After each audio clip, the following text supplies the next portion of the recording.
ওকে, last পর্যন্ত বেশ কিছু ইস্যু আলোচনা হয়েছিল এবং আমরা একটা জিনিস বেশ ভালো মতোই দেখেছিলাম যে অ্যাজাক্স কিভাবে ইমপ্লিমেন্ট হয়। অ্যাজাক্সটাকে আমি আজকে এই ফর্মের মধ্যে কিছুটা ইউজ করার চেষ্টা করব।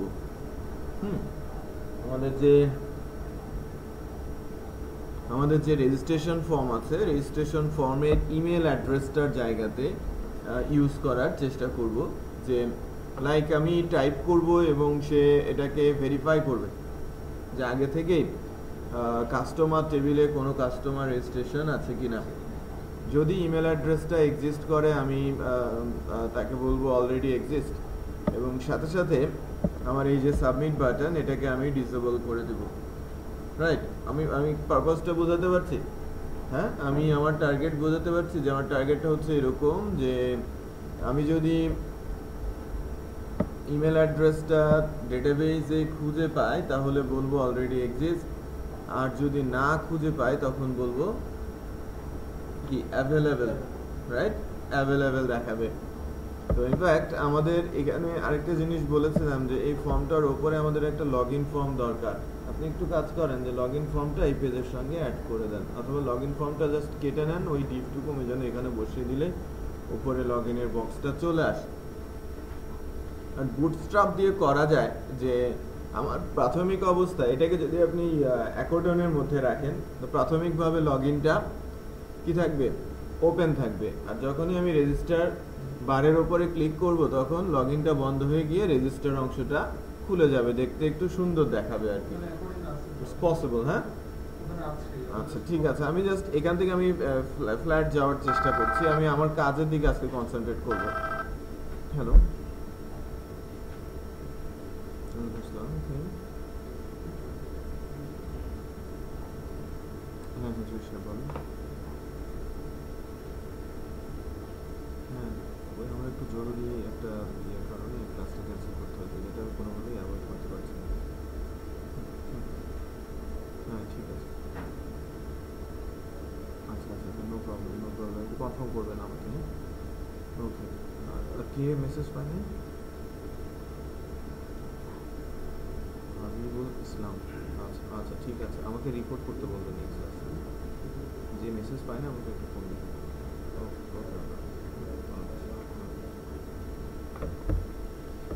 তো এখান থেকে মনে করেন যে আমি কোনো কিছু টাইপ করব, টাইপ করে যখনই আমি কার্সরটা সরিয়ে নিব, এটাকে বলা হচ্ছিল কি অন ব্লার, কতদিন দেখিয়েছি তাই না?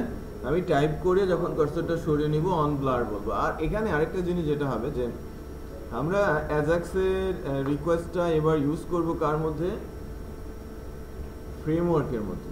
এর আগ পর্যন্ত তো আমরা গতদিন পর্যন্ত যেটা দেখেছি সেটা কি একদম র, হ্যাঁ একদম র কোডিং, নর্মাল কোডিং। এতে ওই যে কোডিংটা আমাদের যে র কোডিং করছি এটা কিন্তু ভেরি ফাস্ট। হ্যাঁ, আমি যদি কোনো প্রকার লাইব্রেরি ইউজ করতাম বেট স্লো হতো। আমরা যেমন জিস্ট কোডগুলো কিন্তু আমরা ওখানে ইউজ করছি। তো লাইব্রেরি ইউজ করতে পারেন, লাইব্রেরি ইউজ করতে কিন্তু কোনো অন্যায় হবে না, করে দেওয়া আছে আপনি ইউজ করেন। বাট প্রাথমিকভাবে যখন আপনি শিখছেন তখন কনসেন্ট্রেট করবেন প্রথমে কোডিংয়ের দিকে, যে আমার আছে ওইটা ইউজ করি, ফ্রেমওয়ার্কের যেটা আছে আপনি সেটা ইউজ করেন, কারণ আমরা ফ্রেমওয়ার্ক শিখছি। বাট যেখানে কোড করার স্কোপ আছে এটা কোড করার চেষ্টা করেন, যদি না পারি দেন আমি করা যেটা ওটা ইউজ করি, তাহলে একটু শেখাটা ভালো হবে। ওকে, তো নাও আমি এই ইমেল অ্যাড্রেসটার জায়গাতে কাজ করার চেষ্টা করব। চেক আউটে আমাদের যে রেজিস্ট্রেশন ফর্মটা আছে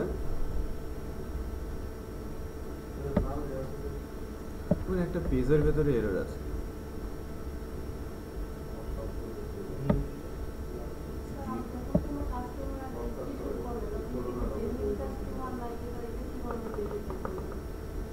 জেনুইন কাস্টমার কিনা এটা ধরেন আমরা এখান থেকে করছি। আমরা যখন কোনো একটা প্রোডাক্ট অর্ডার করছি সেই সময় যখন আমার রেজিস্ট্রেশনটা হচ্ছে, সে কিন্তু চেক আউট করে ডাটা দিচ্ছে, যখন তার কার্টে প্রোডাক্ট আছে সে জেনুইনই হবে। রাইট, সে যদি প্রোডাক্ট কার্টে তুলে customer registration form fill up করার পরে ব্রাউজার কেটে দেয়, অ্যাটলিস্ট তার ইমেল অ্যাড্রেস বা তার ইনফরমেশনগুলো তো আমার কাছে চলে আসলো, আমি তো আমার মার্কেটিংগুলো করতে পারবো। সে যদি সে এখানে একটা ইয়ে আছে যে সে যদি কারো ইমেল অ্যাড্রেস দেয় আমরা কিন্তু তাকে ডিরেক্ট অ্যাক্টিভ করে নিচ্ছি অ্যাজ এ ইউজার। বাট কেউ যদি ডিরেক্ট রেজিস্ট্রেশন করতে আসে, চেক আউট করতে না এসে রেজিস্ট্রেশন করতে আসে, শুধু যে আমি কিন্তু চেক আউট প্রেস করে এখানে এসেছি, কোনো ইউজার যদি এই লিঙ্কটা প্রেস করে আসতো, ক্রিয়েট অ্যান অ্যাকাউন্ট, এই লিঙ্কটা প্রেস করে যদি সে রেজিস্ট্রেশন করতে আসতো, তখন তার কাছে আমরা কিন্তু একটু ডিফারেন্টভাবে যাব, তার কাছে একটা ইমেল পাঠাবো উইথ আ লিঙ্ক অ্যাক্টিভ করার জন্য।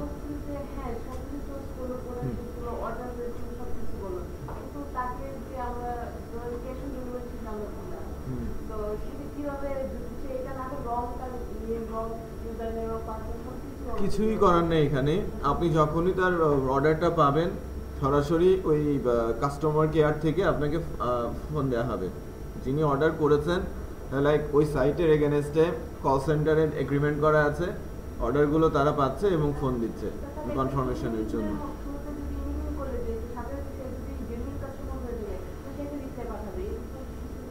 না, জেনুইন কাস্টমার ও ধরনের রিপ্লাই কোনো কাস্টমারই পাঠাবে না। সেকেন্ড টাইম আপনাকে হ্যাসেলে ফেলছেন যে আমি অর্ডার করে দিয়েছি তারপর আমাকে আরও একটা কিছু করতে হবে, ওই কাস্টমার আসবে না। আপনাকে যদি কেউ বলে যে দোকানে গিয়ে টাকা দেন তারপরে আবার ওই ব্যাংকে ফোন করে বলেন যে কনফার্মেশনের জন্য, আপনি করবেন এটা? ডাটাবেস থেকে না, তো আপনার অ্যাডমিন প্যানেল সেটা ডিসপ্লে করবে, এই তার মোবাইল নাম্বার, কন্ট্যাক্ট করে, এভাবেই প্রসেসটা চলছে। না, কোনো স্কোপ নেই এর বাইরে। আপনি কেউ যখন আপনাকে অর্ডার করছে এই হ্যাসেলটা নিতেই হবে, এই জন্য আপনাকে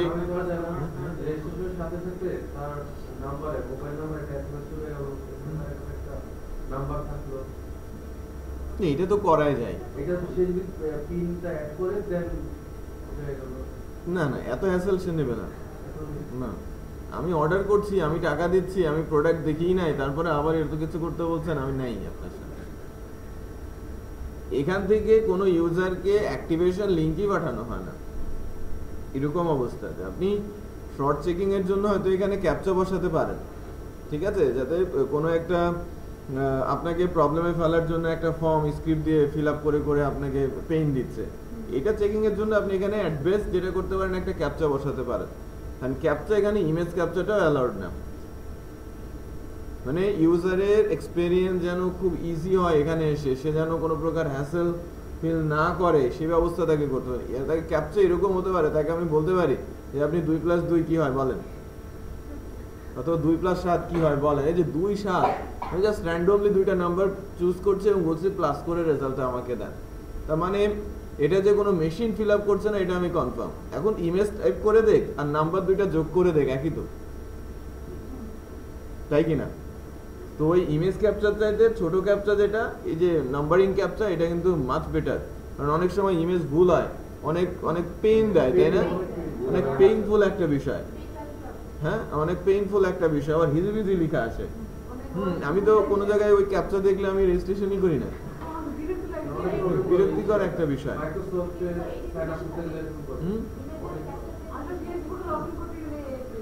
এটা সিকিউরিটির জন্য এটা দিতে হবে, ইমেজ সিকিউরিটি অত্যন্ত সবচেয়ে বড় সিকিউরিটি আর কি, হ্যাঁ ইমেজ বেসড সিকিউরিটি যেটাকে বলা হয়ে থাকে। তো ওটা নিয়ে আমার প্যাটার্ন রিকগনিশন বলা হয় এটাকে। তো এটা আমার ইমেজ থিসিসের একটা অংশ, আমি জানি যে বিষয়টা কতটা জটিল আর কি, হ্যাঁ ইমেজ রিকগনিশনের যে বিষয়টা আছে, আর ইমেজ ক্যাপচার যে বিষয়টা আছে, ইমেজ প্যাটার্ন ধরার যে বিষয়টা আছে, তারপরে আবার কিছু কিছু জায়গায় দেখা যাচ্ছে যে এখন ডিভাইসগুলো আই স্ক্যান করে অ্যাজ এ পাসওয়ার্ড সেগুলো রেখে দিতে পারছে, ওখানে যে প্রবলেমগুলো আছে, সিকিউরিটি থ্রেট যে বিষয়গুলো আছে, এগুলো কিন্তু অত্যন্ত ইম্পর্টেন্ট। আচ্ছা, তো আমরা ওইদিকে ওই প্রবলেমগুলো কিন্তু নর্মাল যে ফ্যাক্টটা যে আমরা যে প্রসেসে যাই রেগুলার হয়ে গেছে সেটাকেই এগিয়ে নিতে হবে, মানে মানুষজন অত হ্যাসেল নেবে না।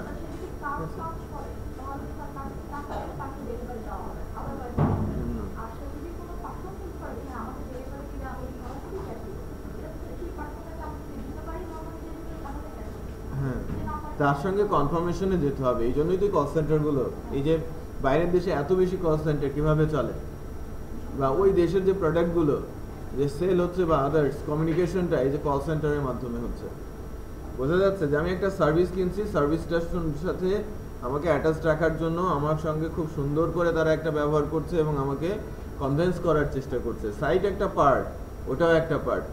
যে আপনার অর্ডারটা কমপ্লিট হবে কখন, সাইট আপনাকে ওই কল সেন্টার পর্যন্ত পৌঁছে দেবে, কল সেন্টার আপনাকে কনভিন্স করে প্রোডাক্টটা আপনার বাসা পর্যন্ত পৌঁছে দেবে। তার মানে কেউ অর্ডার করলে ওই অর্ডারটা যে সাকসেসফুলি সে নিল, এর সংখ্যাটা কিন্তু 100% না, এটা 50% বা তারও কম, নিল 50%। রাইট, কনফার্ম না। আমি যতক্ষণ পর্যন্ত না ডেলিভার্ড করছি ততক্ষণ পর্যন্ত ওই অর্ডারটা কমপ্লিট না। আমার অর্ডার আজকে 1000ও আসতে পারে, বাট তার মধ্যে ভ্যালিড কতগুলো সেটা রিপোর্ট দেবে কে? সেন্টার। রাইট, আমাকে সেন্টার, আমি একটা জায়গাতে জাস্ট টেস্ট করার জন্য সাইটটা কীভাবে কাজ করে আমি একটা অর্ডার প্লেস করেছি ক্যাশ অন ডেলিভারিতে। রাইট, আমাকে সঙ্গে সঙ্গে সাইট থেকে ফোন দিল যে আপনি একটা অর্ডার প্লেস করেছেন, কী অবস্থা। আমি ভুলবশত একটা ফ্ল্যাটের অর্ডার প্লেস করেছিলাম একদিন, আমাকে একদম জ্বালিয়ে খাচ্ছে এখনো। আমি অলরেডি 2-4টা মোবাইল নাম্বার ব্লক করেছি, ওই একই কোম্পানি অন্য মোবাইল নাম্বার দিয়ে আবার ফোন দেয় যে স্যার এই অবস্থা, এখানে আছে ওখানে আছে। স্বপ্নে একবার মোবাইল নাম্বার দিয়ে আসছিলাম, প্রতিদিন সকালে ওইটা গরুর মাংস এত আলো স্বপ্ন তো সারাদিনে 2-3টা মেসেজ আসে। ওটা টেলিকম গুলো দেয়, টেলিকম কিনে নেয় নাই। টেলিকম গুলোতে এরকম সিস্টেম আছে যে টেলিকম গুলো সঙ্গে চুক্তি করা যায় যে এই এরিয়ায় যারা বিজনেসম্যান তাদের কাছে আমি মেসেজ পাঠাবো, এই এরিয়া যারা স্টুডেন্ট তাদের কাছে আমি মেসেজ পাঠাবো, এই এরিয়া যারা গৃহিণী তাদের কাছে আমি মেসেজ পাঠাবো। ওই স্বপ্ন ওই কাজটাই করে, তাদের নাম্বার কালেক্ট করতে হয় না, টেলিকম গুলো তাদের দিয়ে দেয়, টেলিকমের কাছ থেকে কিনে নেয় না, টেলিকম গুলোকে তারা ওই টাকাটা দেয়। ঠিক আছে, মেসেজ আসবে না, ওই নাম্বারগুলো টেলিকম থেকেই যায়। আপনার রেজিস্ট্রেশন করা আছে না ফর্মে? হ্যাঁ দেয় তারা, ওই কাস্টমাইজ মেসেজ ছাড়ার ব্যবস্থা আছে, টেলিকম গুলো শুধু পারে। এবং আমি একটু বলি যে টেলিকম গুলো কিন্তু ওদের প্রত্যেকের সার্ভিসই কেনা থাকে, যে লাইক বাংলালিংক, টেলিটক, গ্রামীণ, সবার সার্ভিসই কিন্তু তাদের কেনা থাকে, রাউন্ড আপ করে তারা মেসেজিং করে। এবং ওরা বলতে পারে যে কারা স্টুডেন্ট, কারা ব্যবসায়ী, কারা গৃহিণী। ওই অত মেসেজ এক জায়গায় করে নিয়ে কাজ করার সময় নেই, এটা কিনে নেওয়া যায়। আর টেলিকমগুলো তাকে দিচ্ছে। এবং এরকম যে আমার আড়ং হচ্ছে, আমি যে সেন্টার থেকে দিচ্ছি মোহাম্মদপুর সেন্টার থেকে, আমার দরকার মোহাম্মদপুর কাভারেজ, আমার তো আর উত্তরা কাভারেজ দরকার নেই, দরকার আছে। তো তারা কিন্তু ওই টেলিকম বলতে পারবে যে আমার মোহাম্মদপুর কাভারেজে কারা আছে, আমি মোহাম্মদপুরের 1000 গৃহিণীকে আজকে আমি SMS করব। কোন টেলিকম বলতে পারবে? যে টেলিকম গুলোর কাছে ইনফরমেশন গুলো আছে, তাদের বেজে এটা সবই ধরা পড়ছে যে কাদের কাছে কাছে দেবে। স্পেসিফিক ওই মেসেজ গুলো দাম একটু বেশি পড়ে, রাইট? হ্যাঁ, ওই মেসেজিং গুলোর প্রাইস কিছুটা বেশি। আর বাল্ক হচ্ছে কি, আপনি জাস্ট আপনার মোবাইল, আপনার মেসেজ, আপনি মোবাইল নাম্বার কালেক্ট করেছেন, আপনি ব্রডকাস্ট করেন। সরকারি মেসেজ যেগুলো আছে, সরকারিও বলা যাবে না, সরকারিটাও আলাদা, টেলিকম গুলো থেকে সব নাম্বার তাদের কাছে আছে। সরকারি যে মেসেজ গুলো হয়, গভর্নমেন্ট ইনফো যেটা,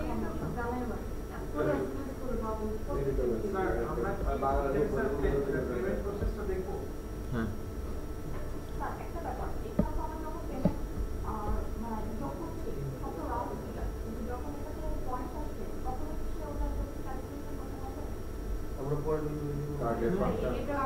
হ্যাঁ হ্যাঁ ফ্র্যাকশনও সে ক্যালকুলেট করবে, কাট ক্লাস অটোমেটিকই করবে। আপনি ফ্র্যাকশন দিয়ে দেখবেন, কোনো একটা প্রোডাক্টে ফ্র্যাকশন দিয়ে ওটা আবার মাল্টিপ্লাই টাল্টিপ্লাই করে দেখবেন যেন ঠিকঠাক কাজ করছে। হয়তো 99.99 হয় না, হয়তো হ্যাঁ 9.99 হয়তো। একটা বেজে ক্রস করতে চায় না, আমার ফ্র্যাকশন আসেই, ছোট ছোট প্রোডাক্টের ক্ষেত্রে ফ্র্যাকশন আসে। ভ্যাট ট্যাক্স, এটা একটা ইস্যু, এটা একটু লার্জ স্কেলের কাজ। হ্যাঁ, ভ্যাট ট্যাক্সের জন্য ক্যালকুলেশন আপনাকে থাকতে হবে, এবং তার জন্য আলাদা একটা প্রসেসর অ্যাডমিন প্যানেলে বানাতে হবে। এটা ই কমার্সের আরেকটা ইম্পর্টেন্ট পার্ট। ঠিক আছে, এটা নর্মালি যদি আমাদের কান্ট্রি ওয়াইজ হয়, ভ্যাট একরকম, ট্যাক্স একরকম, গ্লোবাল হলে ভ্যাট ট্যাক্স আরেক রকম, এবং ভ্যাট ট্যাক্সের জন্য আবার কিন্তু কিছু মেথড ইমপ্লিমেন্ট করতে হয়। এই ই কমার্সের মধ্যে অনেক কিছু আছে যেটা ইমপ্লিমেন্ট করা সম্ভব। এই জন্য আমি বলেছিলাম যে 700 ঘন্টা সময় লাগে, তাই না? সো বিষয়টা ওখানে অনেক বেশি সময় নেয় ভ্যাট ট্যাক্স ক্যালকুলেশন।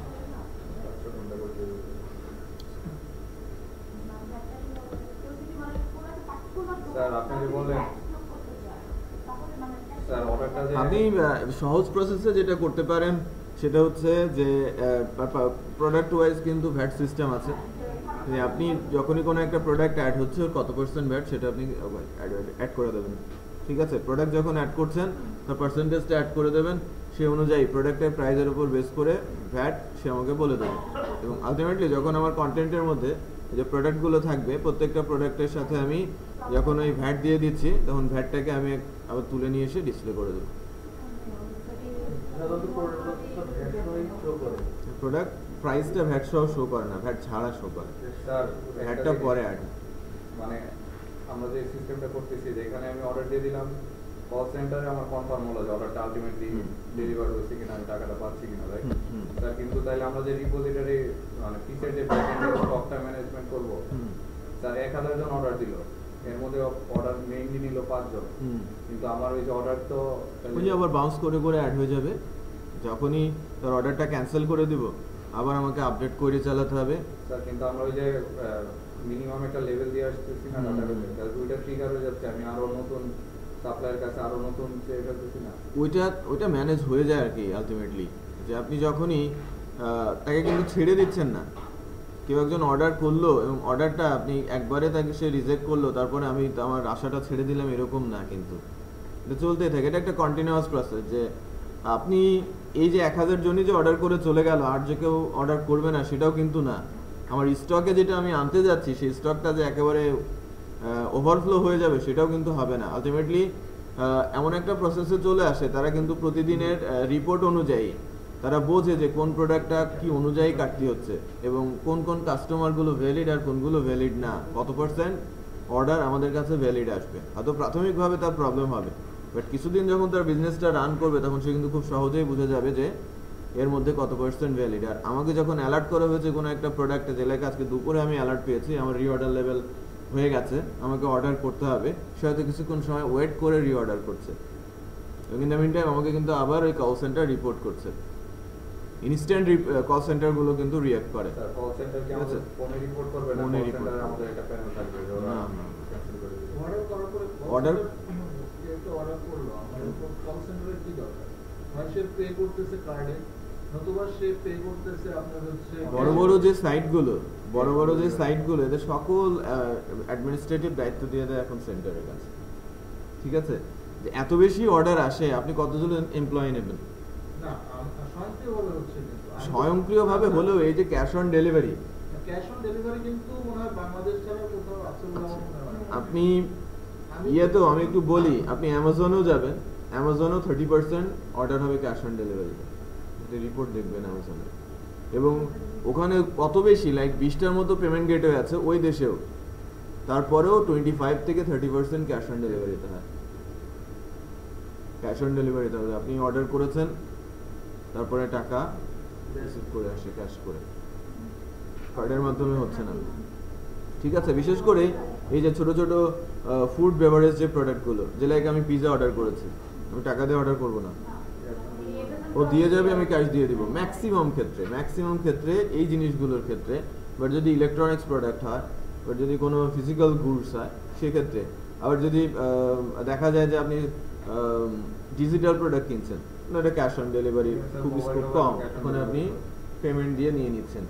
সিস্টেম আছে যে আপনি ওই প্রোডাক্টগুলো অনেকেই কিন্তু আছে, আমার সিস্টেম আছে, বাট আমি দিচ্ছি না, আমি ক্যাশ অন ডেলিভারি দিচ্ছি, তারা প্রোডাক্ট দিয়ে যাচ্ছে, তারপরে আপনি ইয়েতেই আমি যতদূর দেখছি ক্যাশ অন ডেলিভারিতে আপনার হচ্ছে মোবাইলে ইয়েটা করে নেয়, আপনার হচ্ছে কনফার্মেশন করে নেয় রিয়েল লাইন করে। অবভিয়াসলি মোবাইল কনফার্মেশন তো করেই, মোবাইল কনফার্মেশনটাই তো হয় অ্যাকচুয়ালি সেন্টারের মাধ্যমে। কেউ কারো একজনের নিজস্ব সেটআপ আছে, কেউ একজন কারো দায়িত্ব দিয়ে দিয়েছে। এই যে ওয়েলএক্স আছে না ইন্ডিয়ান, ওয়েলএক্স আছে, আরো কি কি যেন আছে, ওদের দেখবেন যেন বিশাল বিশাল সেন্টার নিজেরাই বসিয়ে নিয়েছে, হাজার, ওদের তো হিউজ পপুলেশন, রাইট? এবং ম্যাক্সিমামই কি বাসায় দিয়ে আসে এবং অ্যাডও করে যে আমরা বাসায় প্রোডাক্ট নিয়ে চলে আসি, হোম ডেলিভারি মেনলি। ঠিক আছে স্যার তাহলে যদি কল সেন্টার ফাইনালি কনফার্ম করে, কল সেন্টার যে আমার ই-কমার্স সাইটে যে আমি যে হিসাবগুলো রাখবো এটা কি কনফার্ম করবে ফোনে, নাকি এটার জন্য কোনো প্যানেল দিবে? না, আমার অ্যাডমিন প্যানেলের একটা অংশ সে পাবে। তাহলে স্যার অ্যাডমিনকে ফোন দিলে অ্যাডমিন আবার বসে বসে সবগুলো ঠিক ইয়া করতে হবে যেটা ফাইনালি অ্যাকচুয়ালি ডেলিভারি। তাদেরও তো অ্যাডমিনিস্ট্রেটিভ পাওয়ারই থাকবে। মানে আমি আমার একটা সার্ভিস সেল করছি, সে আমার মেনটেন, লাইক আমি বলছি যে আমার ডাটাগুলো তুমি ম্যানেজ করো। আমার একটা বিশাল ডাটা ওয়্যার হাউস আছে, আমার একটা কোম্পানি আছে, আমার ডাটাগুলো ম্যানেজমেন্টের দায়িত্ব আমি একটা কোম্পানিকে দিয়ে রেখেছি। আমি একটা কোম্পানি লাইক এরকমও আছে, কিছু কোম্পানি এখন গ্রো হয়েছে এই বাল্ক SMS এর উপর বেস করে, যে ব্যাংক যেগুলো আছে না, ব্যাংকগুলোর কাছ থেকে তারা বিড করে সার্ভিসটা কিনে নিয়েছে। ব্যাংক যত SMS করবে তাদের মাধ্যমে করবে। ব্যাংক বলে দেবে যে কাদের SMS করতে হবে, করে দেবে কে? ওই কোম্পানিটা যারা এই দায়িত্বটা নিয়েছে। ব্যাংকের এমপ্লয়ি SMS করার জন্য বসে থাকবে না, তাদের কাজ অন্য, এদের কাজ ভিন্ন। বিষয়টা বোঝা যাচ্ছে যে আমি আমার সার্ভিস সেল করছি এবং আমার কাজটা করে দেওয়ার জন্য কোনো একটা কোম্পানিকে পুরো দায়িত্ব দিচ্ছি এবং আমি তাদের উপরে নজর রাখছি এবং সব অপারেশন আমার আন্ডার থেকে হচ্ছে। কারণ আমি মনে করেন যে আমি আমার সেট আপ, আমি আমার এমপ্লয়ি, এদের লাইক আমি যখন কল সেন্টারকে হায়ার করব, আমি যখন একটা দলের ধরেন আমি 10 জনকে হায়ার করেছি একটা কল সেন্টারে, যে লাইক এই 10 জন ডেডিকেটেডলি আমার কাজ করবে। এখন এই 10 জনের যে সেট আপ কস্ট, 10 জনের যে স্যালারি আমি আমার বিজনেস থেকে তো নাও দিতে পারি। এখন ওই 10 জন শুধু আমারই কি জব করছে? অন্য সার্ভিসের সঙ্গেও তো যুক্ত। তার মানে কি কল সেন্টার একাধারে কয়েকটা কোম্পানির সঙ্গে যুক্ত। আমি একটা অ্যাজ এ সার্ভিস আমি তার কাছ থেকে ওই সার্ভিসটা কিনে নিচ্ছি। সো আমার কস্ট কি অনেক বেশি কাট হচ্ছে না? আমি লাইক যখন কল সেন্টার সব কাজগুলো এক্সিকিউট করে দিচ্ছে, প্রতিদিনের রিপোর্টটা আমার কন্ট্রোলে রাখার জন্য এবং টোটাল কন্ট্রোল আমার কাছে থাকার জন্য আমার হয়তো 2-4 জন লোক আছে যারা তাদের উপরে মনিটরিংটা করছে এবং আমার সে ধরনের সিস্টেমটা আছে আমার অ্যাপ্লিকেশনের মধ্যে। তো আমি 10 জনকে চালাতে গিয়ে তো আর অনেক বেশি খরচ করে ফেলতে পারি না, তাই না? আমি তাদের যেহেতু ব্যবস্থা আছে আমি সার্ভিসটা কিনে নিচ্ছি। বাইরের দেশে এই ধরনেরও সিস্টেম আছে যে লাইক কোনো ওয়েবসাইটে জাস্ট গল্প শুনেছিলাম যে কোনো ওয়েবসাইট, বিশেষ করে USA-তে এবং কল সেন্টারগুলো ম্যাক্সিমাম ইন্ডিয়াতে, যে মনে করেন একজন তার খুবই প্রয়োজনীয় একটা জিনিস হারিয়ে ফেলেছে, যে লাইক কল সেন্টারের মাধ্যমে তার লাইফস্টাইলটা সে লিড করে এবং তারা বলে দেয় যে কোন জিনিস কোথায় রাখতে হবে এবং রুলস অনুযায়ী তারা চলে। বিশেষ করে যারা সিনিয়র সিটিজেন, লাইক তাদেরকে তার রুমের ইনফরমেশনগুলো পাঠিয়ে দেওয়া হবে, সেই অনুযায়ী তারা প্রেসক্রাইব করে তারা বলে দেবে যে এই জিনিসগুলো আপনি এখানে রাখেন। হ্যাঁ, পার্সোনাল অ্যাসিস্ট্যান্ট যে কাজগুলো করে, রাইট, কল সেন্টার করবে। ডিভাইস আছে একটা, যেটা খুবই সিম্পল, জাস্ট একটা ক্লিক করলেই তার কাছে ফোন চলে যাবে এবং সিনিয়র সিটিজেনরা এটা পারবে যে ফোন দেবে বা আদার্স অনেক প্রবলেম ওয়েবে যাবে, তাদের জন্য কিন্তু সম্ভব না। ডিভাইস রেডি আছে, যে ফোন দিল, সে বললো যে আমি চশমা খুঁজে পাচ্ছি না, সে বলে দিল যে এখানে চশমাটা আছে আপনি নিয়ে নেন। বোঝা যাচ্ছে যে বাসায় হয়তো 2 জন সিনিয়র সিটিজেন আছে, তাদের দেখার মতো আর কেউ নাই, বাট কল সেন্টার আছে।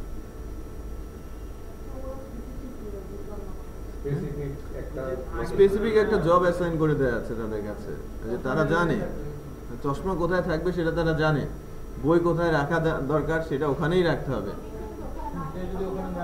সে যদি ওখানে না রাখে তাহলে আবার তাকে ওই রিনোভেট করতে হবে, তারা লোক পাঠিয়ে দেবে ওই রুমটা ঠিক মতো গুছিয়ে দেবে। সার্ভিস মান্থলি তাদের সার্ভিস দেওয়া হচ্ছে, তাদেরকে বলে দেওয়া হচ্ছে যখনই সেটা ইয়ে করছে তখন তারা ওই ফিজিক্যালি লোক পাঠিয়ে দিচ্ছে এবং তারা এসে আবার সবকিছু রুলস অনুযায়ী জায়গা মতো রেখে দিচ্ছে। এই টাইপের কিছুটা সার্ভিস পাওয়া যায় স্যার বাংলালিংক আইকনের। আইকনের যদি তুমি আইকন চিন্তা থাকে, তোমার একজন পার্সোনাল অ্যাসিস্ট্যান্ট থাকবে, যে কোনো বিষয়ে তুমি কল করবা ওইটা খুঁজে দিবে, ও বুকিং দিয়ে দিবে, ও ট্যাক্সি ভাড়া করে দিবে, এভরিথিং। অ্যাকচুয়ালি সবই ডেভেলপ হচ্ছে আস্তে আস্তে। সো এই সার্ভিসগুলো কারো কাছে সেল হয়ে যাচ্ছে, সে আমাকে করে দিচ্ছে। আমি অ্যাকচুয়ালি এটা কস্ট কাটিং না, অনেক বেশি কস্ট কাট হয়ে যাচ্ছে কিন্তু। সো আমার বড় সেটআপের দরকার নেই। আমার তো লাইক আমি কিছুদিন আগে একটু দৌড়াদৌড়ি করেছিলাম যে আমি হয়তো আমি যখন ওই এগ্রিমেন্ট করার আগে, ইউনাইটেডের সঙ্গে এগ্রিমেন্ট করার আগে, তো অনেকে বিট করেছিল, বাট এগ্রিমেন্টটা আলটিমেটলি আমি পেয়েছি আল্লাহর মতে। তো আমি এভাবেও অফার দিয়েছিলাম যে আমি কিছু চায়না থেকে ডিভাইসও আনার ব্যবস্থা করেছিলাম, যে আমি তার সিপিইউ ইউজ করব। আমি সেটআপটা পুরো সেটআপে যাব না, আমি ল্যাব সেটআপ লাইক এই একটা ল্যাব সেটআপ দিতে লাইক 10 লাখ টাকা লাগবে। বাট আমি যদি 30টা ডিভাইস কিনি আমার হয়তো 1.5 লাখ টাকা লাগবে, আর আমার মনিটর কিনতে হবে 30টা, এর জন্য কিছু খরচ হবে। অবশ্যই সেটা 10 লাখ ক্রস করবে না। মেইনটেনেন্স কস্ট হ্যাঁ ভার্চুয়াল করবো, আমি ডিভাইসের মাধ্যমে তার সিপি শেয়ার করবো। এবং স্যারদের অফারও দিয়েছিলাম, রাইট? আমি হয়তো ইউনিভার্সিটির আশেপাশেই কোনো একটা রুম নিয়ে নিতাম, তারপরে আমি ভার্চুয়াল ডিভাইস ইউজ করে তার সিপিইউ শেয়ার করতাম। বুঝতে পারছেন? কস্ট কাটিং এর অনেক পলিসি চলে আসে। তো আপনি ইলেকট্রিসিটি কস্ট কাটিং হচ্ছে, আমার মেইনটেনেন্স কস্ট থাকছে না, আমার সিপিইউ নিয়েছো, আমি রিস্ক ফ্রি থাকছি, রাইট? আমার মনিটর আছে, সেগুলো আপনি গুছিয়ে হয়তো একটা আলমারিতে রেখে গেলেন। বোঝা যাচ্ছে? তো সব কিছুই কিন্তু পসিবল। তো এই বিষয়গুলো একটু মাথায় নিতে হবে। তো বড় বড় কোম্পানিগুলো, ছোট কোম্পানিগুলো কিন্তু নিজেরাই মেনটেন করে, যে লাইক তার প্রতিদিন 100-150 অর্ডার আসে, এটা কিন্তু তাদের জন্য অনেক বেশি। বাট 2-4 জন কিন্তু 100-150 অর্ডার খুব সহজেই মেনটেন করতে পারে। আর যখন অর্ডারের সংখ্যা বেশি, তখন আপনাকে কোনো সার্ভিস প্রোভাইডারের কাছে যেতেই হবে। ঠিক আছে? তো হাজারো লাইক এই যে ইয়ার সার্ভিস আছে, বিভিন্ন ব্যাংকগুলোর যে সার্ভিস আছে, লাইক আপনি ইউসিবিতে যান, ইউসিবি নিজে মেনটেন করে। আই কার্ডের যে কার্ড ডিভিশন যেটা আছে, নিজেদের কিন্তু সেন্টার আছে, কল সেন্টার কয়েকজনের।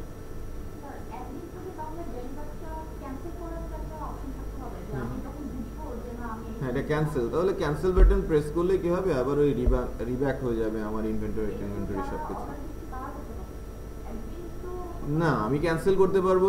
ক্যান্সেল করার বিষয়টা কিন্তু এখন আর ওই যিনি অর্ডার করছেন তার কাছে নেই, অ্যাডমিন ক্যান্সেল করবে।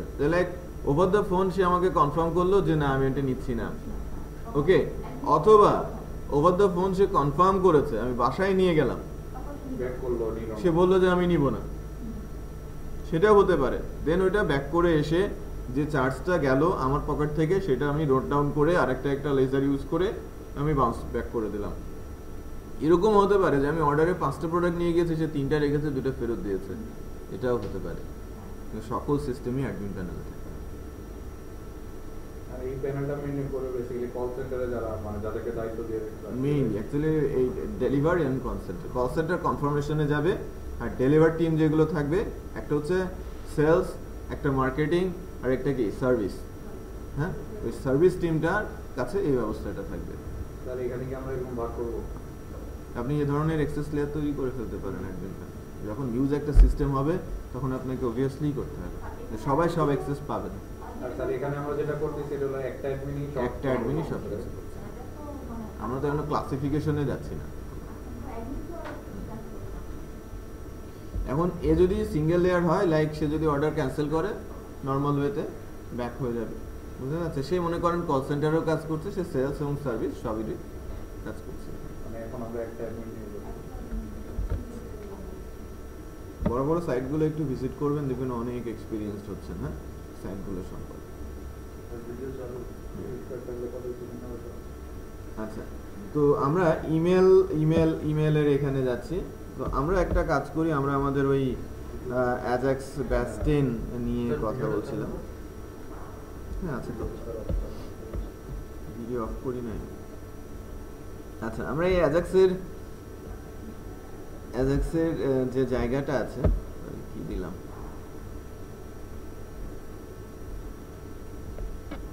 এই অংশটুকুকে, স্ক্রিপ্টের অংশটুকু, স্ক্রিপ্ট বলবো না,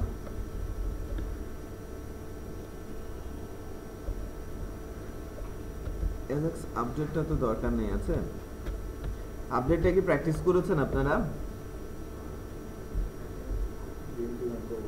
দেখেছেন না, কিন্তু প্র্যাকটিস হয় না, প্র্যাকটিস করে ফেলবেন।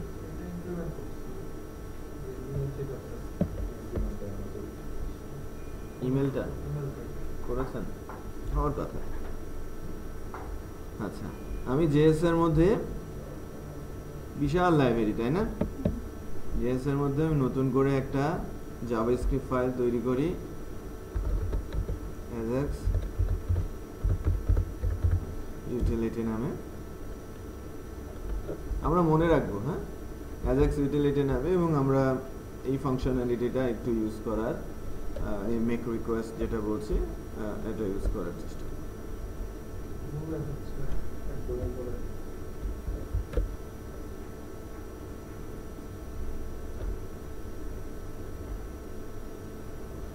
খেলা কি হয় না কেন?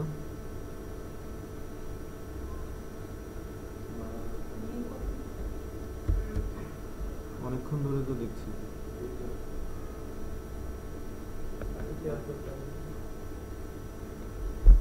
260 টার্গেট করা আছে।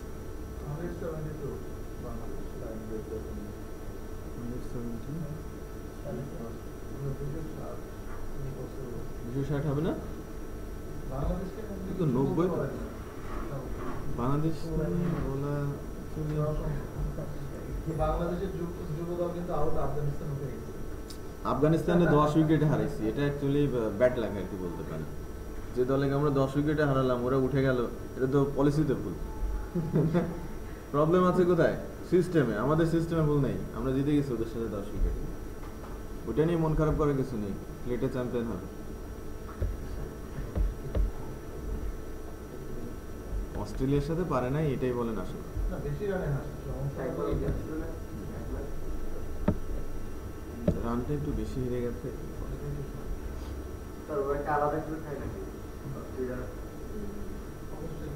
ওদের জিনেটিক্স গত একটু ডেভেলপ না।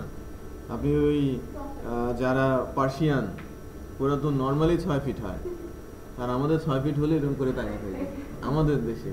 আর ওরা সবচেয়ে খাটো মানুষও কি আপনি ওই আমি আশ্চর্য হয়েছিলাম যে আমাদের আকরাম খান সবচেয়ে লম্বা না, আতার আলী খান, আকরাম খান, তো যাদের দেখলে মনে হয় যে না অনেক লম্বা চড়া মানুষজন। তো পুরোনো দিনের কথা, সে 1997-8 দিকে নিউজিল্যান্ড টিমের সবচেয়ে একদম বান্ডুল বলা হতো, হ্যাঁ কি নাথান অ্যাস্টেল, তো নাম মনে আছে কিনা জানি না, অনেক আগে প্লেয়ার কিন্তু অ্যাস্টেলের কথা, মানে ভালো খেলতো। ও কিন্তু সবচেয়ে ছোট ছিল।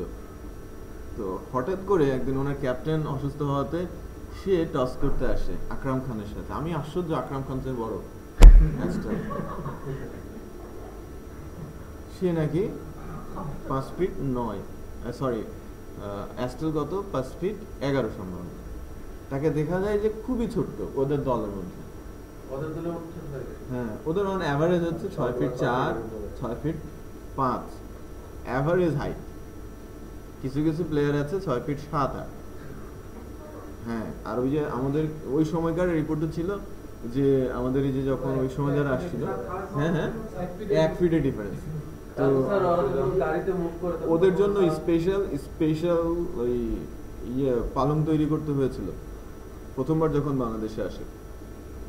রিপোর্টটা আমার মনেই আছে, তখন ছোট ছিলাম আমি এবং ক্রিকেটের সবকিছুই পড়তাম।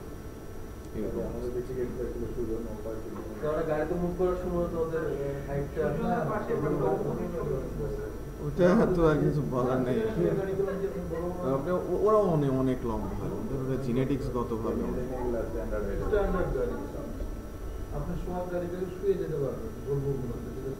ওদের জন্য যেগুলো ইউজ হবে ওদের তো সবই স্ট্যান্ডার্ড গাড়ি। এবারও কিছু কিছু প্লেয়ার ছিল অনেক লম্বা, ওরা তো ওই ইয়ে ভাবেই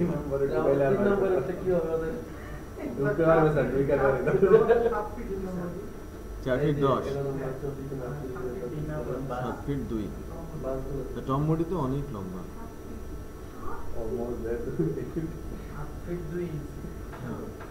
ওরা অনেক লম্বা হয়, বিশাল লম্বা। আমি তো আমি কিন্তু নিজেই মনে করছিলাম যে অ্যাস্টেলের হাইট ম্যাক্সিমাম 5 ফিট 5 চাই হবে, ম্যাক্সিমাম 5 ফিট 5, বাট ওইটা দেখার পরে নাথান অ্যাস্টেল ওরা 5 ফিট 11 সম্ভবত দেখে। তারপরে ইনজামামের সাথে একদিন, ইনজাম কি অনেক লম্বা না? অনেক লম্বা। ওই যে আরেকটা প্লেয়ার ছিল ওদের খাটো করে বেশ, নিউজিল্যান্ডেরই কি যেন ম্যাকগ্রাথ না কি যেন একটা নাম ছিল,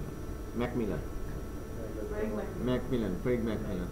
ও ইনজাম হচ্ছে লম্বা, খেয়াল করে দেখবেন ওকে খুবই ছোট মনে হয় ওই দলে, কিন্তু ওর ইনজামের থেকে সূর্যজনক ওরা এত বেশি লম্বা।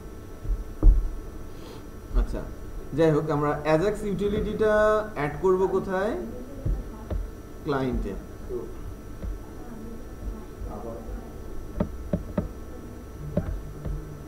অ্যাপ্লিকেশন ভিউজ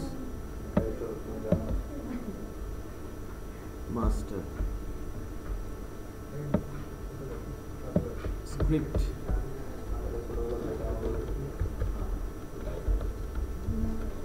ফাইলটার নাম কি ছিলাম?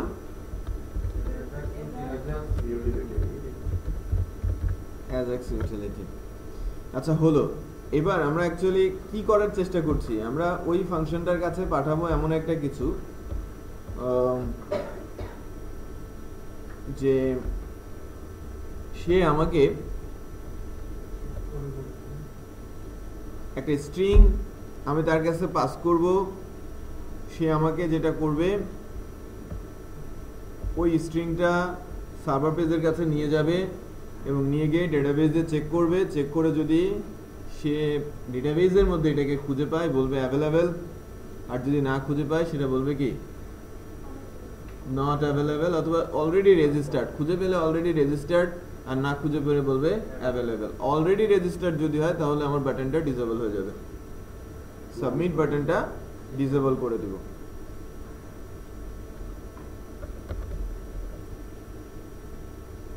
ওকে, তো এই মেক রিকোয়েস্ট ফাংশনটার কাছে আমরা আসি কোথা থেকে? ক্রিয়েট অ্যাকাউন্ট থেকে।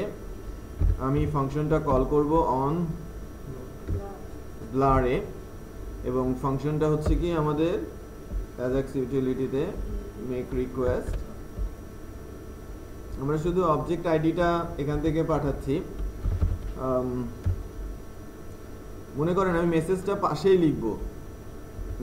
পাশেই লিখবো, তাহলে কোথায় দেওয়া যায়? এখানে একটা স্প্যান দিয়ে দিই।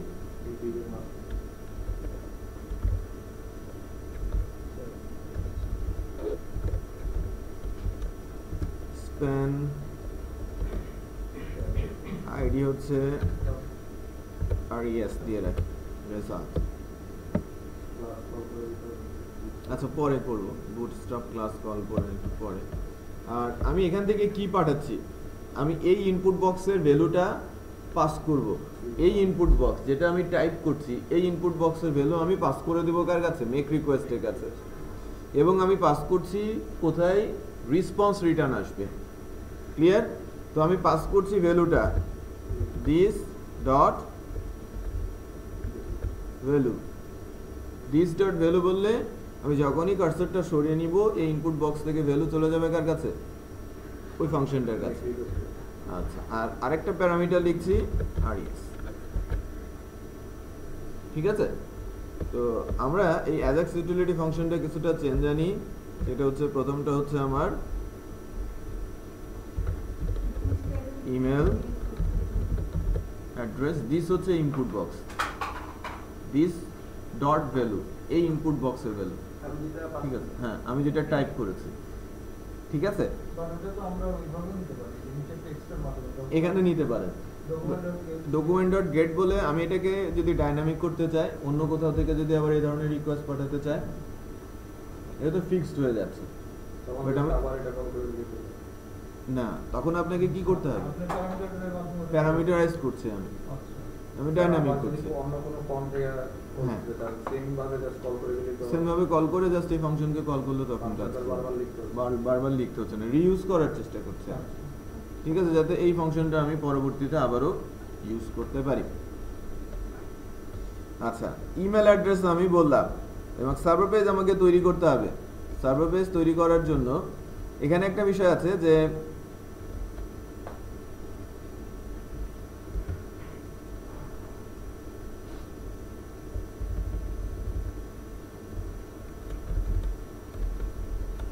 এখানে দেখেন কাজ করছে, PHP এটা তো কাজ করবে না।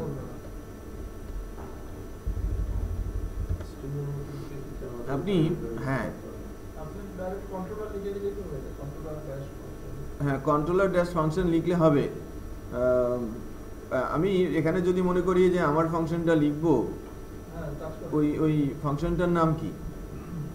আমরা এখানটা কোথা থেকে যাচ্ছি? চেক আউট থেকে। আমার কন্ট্রোলারের নাম হচ্ছে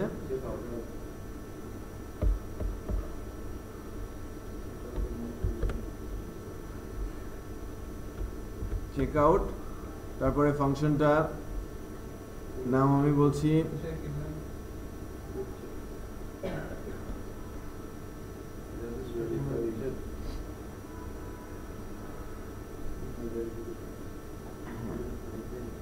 ভেরিফাইড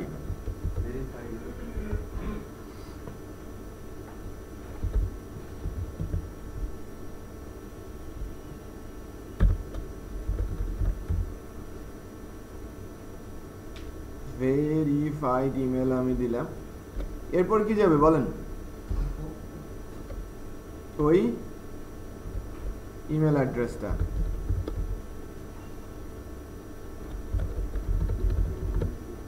হ্যাঁ এই যে ইমেল অ্যাড্রেসের মধ্যে ইমেল অ্যাড্রেস আছে না, এটা আমি এখানে স্ল্যাশ দিয়ে পাস করতে হবে। এর আগে কি ছিল, যখন আমি র কোডিং করছিলাম তখন কি গেট ইউজ করে আমি হোয়াট সাইন ইকুয়াল ইন্ডেক্সের নাম তারপরে ভ্যালু এরপরে এভাবে পাঠাচ্ছিলাম না। বাট এখানে ফ্রেমওয়ার্কে নর্মালি আমরা ফাংশনে কিভাবে ভ্যালু পাস করি, controller name function name slash দিয়ে তার প্যারামিটার। তো এটা হবে কি ইমেল অ্যাড্রেসটা কি তার প্যারামিটার না, ইমেল অ্যাড্রেসটা হচ্ছে তার parameter.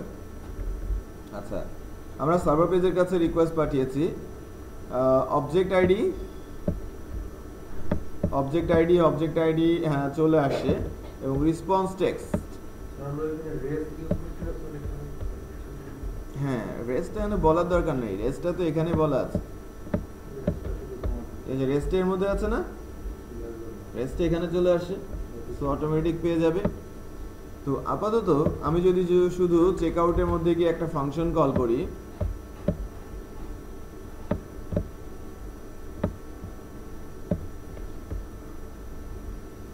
Verified email check out class,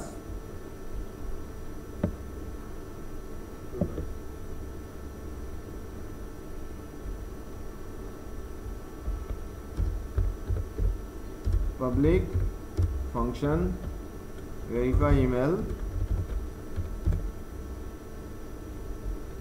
এখানে কি ইমেল অ্যাড্রেসটা রিসিভ করতে হবে না, ইমেল অ্যাড্রেস। আমি যদি এখান থেকে ইকো করে দেই ইমেল অ্যাড্রেস, এটা তো রেসপন্স আকারে চলে যাবে। তো এখানে একটা গন্ডগোল হবে, অ্যাট দ্য রেটের একটা গন্ডগোল আসবে। তো আমি যখনই এখান থেকে ইমেল অ্যাড্রেস লিখবো লাইক তপু 1826,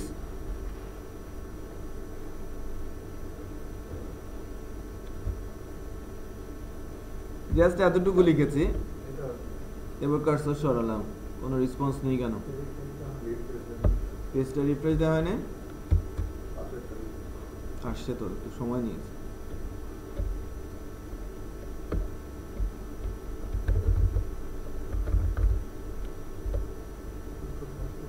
এখানে আসছে তাই না, এখানে কি যেন একটা আছে, কোথায়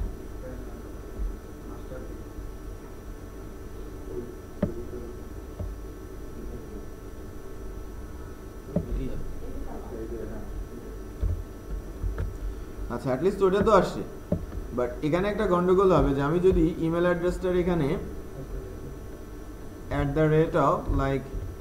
@gmail.com দেই,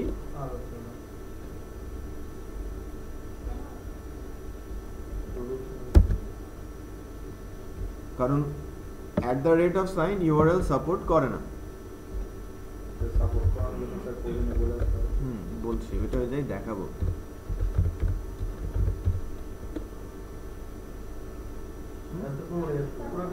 কিছুই আসবে না তো, হ্যাঁ কিছুই আসবে না, হ্যাঁ যখন রেসপন্স সে পাচ্ছে না তো, হ্যাঁ আমি রিকোয়েস্টই করতে পারছি না, তো রেসপন্স কিভাবে পাঠাবে, তো ইউআরএল দিয়ে পাস হয় না। তো এররটা কি ধরনের আসবে একটু খেয়াল করেন, আমি যদি এররটা চেক করতে চাই, এই যে অ্যাজাক্স ইউটিলিটিতে যে আমি যদি স্ট্যাটাসটা দেখতে চাই যে আমরা ফাংশনটা পেয়েছি কিনা, এটা আগে টেস্ট করব। 400 আমি ফাংশনটা পেয়েছি,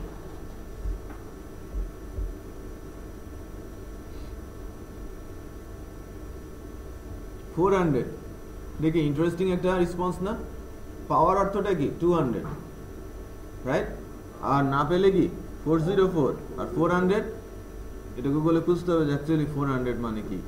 বোঝা যাচ্ছে? আচ্ছা, তো মানে সার্ভার পাচ্ছে, বাট যে ডাটা পাস করা হয়েছে প্যারামিটার সেটা আমি পাচ্ছি না। সো সেটা রেসপন্স আকারে আমাকে সে পাঠাচ্ছে কি 400।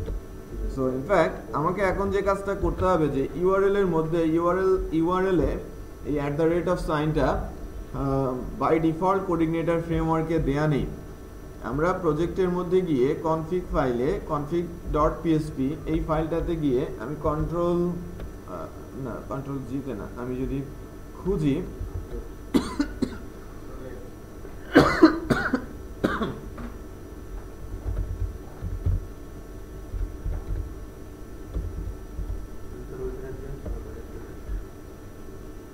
permitted URI characters, URL এর মধ্যে দিয়ে এই ক্যারেক্টারগুলোই পাস হতে পারে, এর বাইরে হ্যাঁ নেই। সো আমি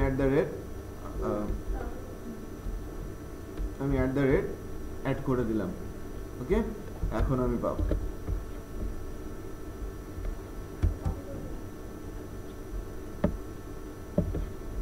ইমেল অ্যাড্রেস থেকে আমি যখনই লিখবো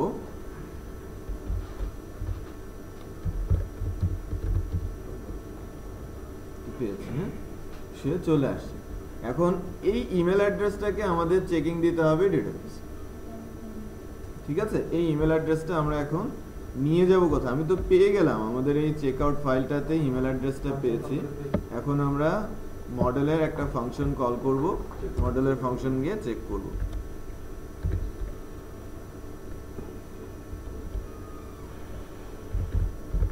দিস চেকআউট মডেল নামে একটা মডেল আছে না?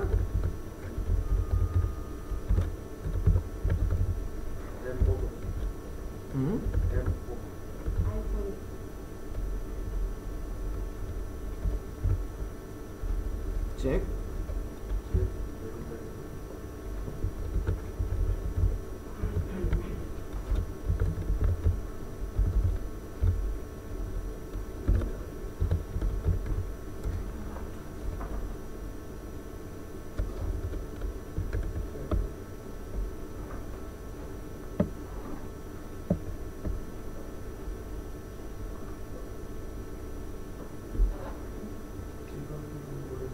মডেল নেই কেন?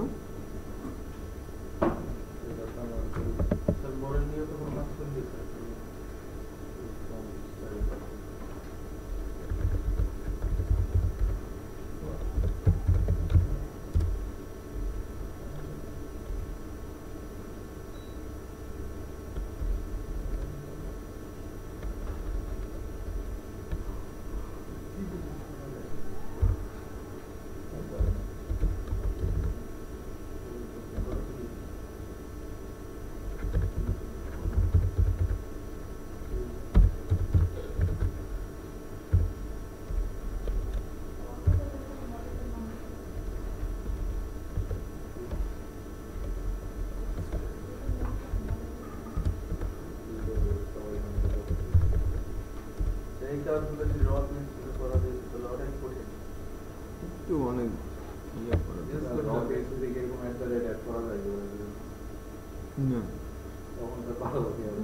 আপনি এনক্রিপ্ট করে নেবেন, ইউআরআই এনক্রিপশন করে নেবেন, আবার ইউআরআই ডিক্রিপ্ট করে নেবেন, ফাংশন আছে। স্যার এমনি অ্যাড করলে কি অন্য কোনো জায়গায় প্রবলেম হয়? অ্যাড করা থেকে অন্য কোথাও প্রবলেম হয়? অন্য কোনো ফাংশনে সেট হবে, বাট এটা একটু রিসার্চের বিষয়, যেহেতু কোঅর্ডিনেটর বাই ডিফল্ট দেয় নাই, অবভিয়াসলি হয়তো অন্য কোনো টাস্কে গিয়ে একটু প্রবলেম ক্রিয়েট করতে পারে। এইগুলো দিল, ওইটা দিল না কেন, এটা একটা কোশ্চেন, তাই না? আচ্ছা,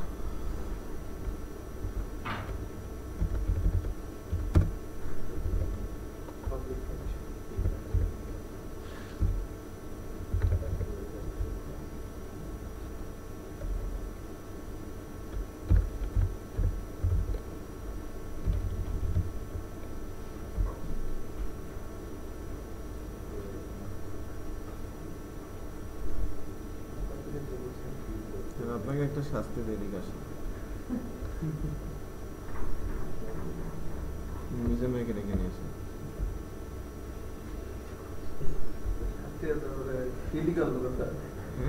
ফিল করলাম না তো শাস্তিটা।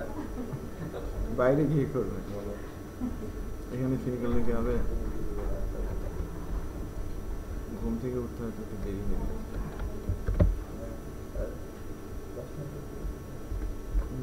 ব্রেক এখন তো কাজের কিছুই হয় না। হ্যাঁ, এতক্ষণ তো গল্পই করলাম। টেবিলটার নাম কি? আমাদের কাস্টমার টেবিলে গিয়ে আগে থেকে কোনো ইয়ে আছে?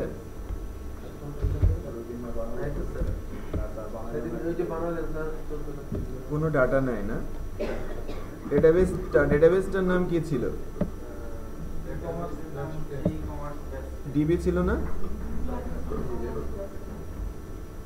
ডিবি নেই না?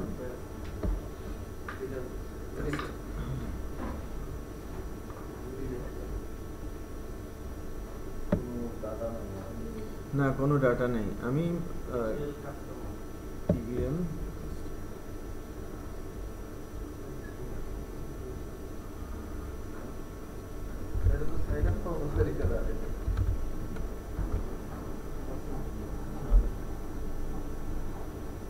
TVL customer gate result return. এখান থেকে আমি রিসিভ করলাম কি?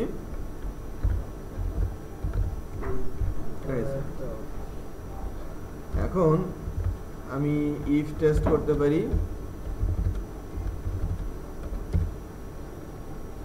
ইফ ডলার রেজাল্ট রিটার্ন করব কি?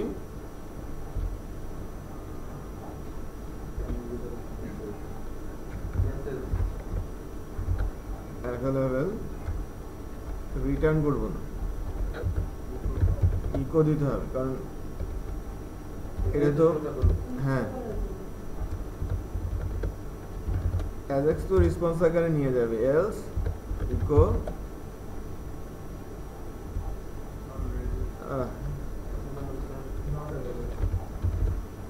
অলরেডি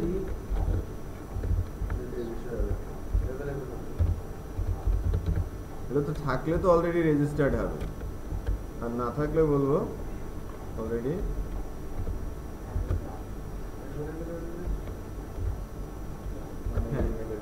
দেখেন ইমেল অ্যাড্রেসটা যদি ডেটাবেজে থাকে, হ্যাঁ এটা আছে যে আপনি যদি রেজিস্টার্ড বলেন অলরেডি রেজিস্টার্ড বলবে যদি ডেটাবেজে আগে থেকে পায়, আর যদি না পায় আমাকে বলবে অ্যাভেলেবল। তো এখন আমাদের ডেটাবেজে তো কোনো ডাটাই নেই, তাই না? আমাদের ডেটাবেজে কোনো ডাটাই নেই। আমি একটা ডাটা ইনসার্ট করে দেই না র বোঝার জন্য, কারণ আমরা তো এখনো ফাংশন লিখি নাই।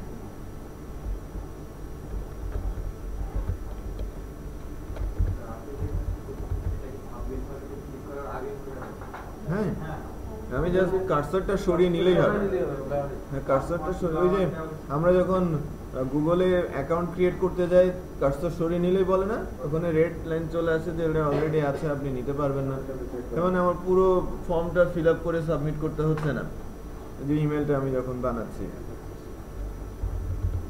কত ডাটাবেস থেকে চেক করে না ফার্স্ট অ্যানসার চাইছে।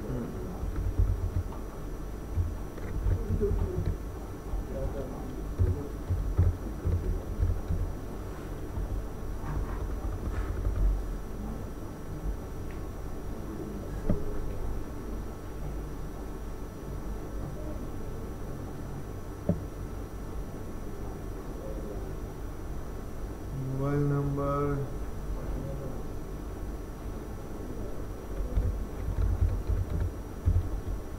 জিপ কোড, সিটি,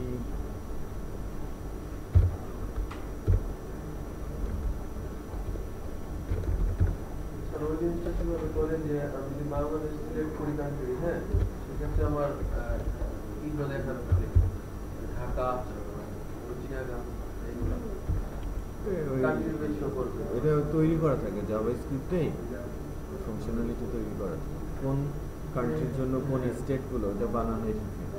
তো কখনো কখনো ডেটাবেজও মেনটেন করে, কান্ট্রি ওয়াইজ ডেটাবেজ ইনসার্ট করে দিয়ে রাখি স্টেটগুলো। কান্ট্রি সিলেক্ট হলেই ট্রিগার হয়ে যায় একটা অ্যাজাক্স ট্রিগার করে ওই ফর্মটা ম্যানিপুলেট এই Data সিস্টেমটাই যদি আমরা state গুলো রাখি, আমি স্টেট রেখে দিলে স্টেট লিস্ট ড্রপ ডাউনের ভেতরে ভ্যালু দিয়ে দিতে পারবো না জাভাস্ক্রিপ্ট দিয়ে সেম সিস্টেম এটা অ্যাকচুয়ালি এই যে বিষয়টা বললেন না এটা যখন ইমপ্লিমেন্ট করবেন তখন দেখবেন যেন আপনি অ্যাজাক্স পুরোটাই শিখে গেছেন পুরো প্রসেসটা আর কি। আসলে স্যার আমরা আজকে আর মাথা নষ্ট করি। আসলে তো করতে পারি না স্যার শিখে গেলে তখন আর আগায় না তখন তো একটা ওয়ে আছে স্যার আবার নতুন করে করা উচিত নো ফর কলাম নিউজলেটার আমার কাছে আসলে আপনি এক সেকেন্ডে solve করে দিবেন। হ্যাঁ স্যার এখানে মাথায় নেই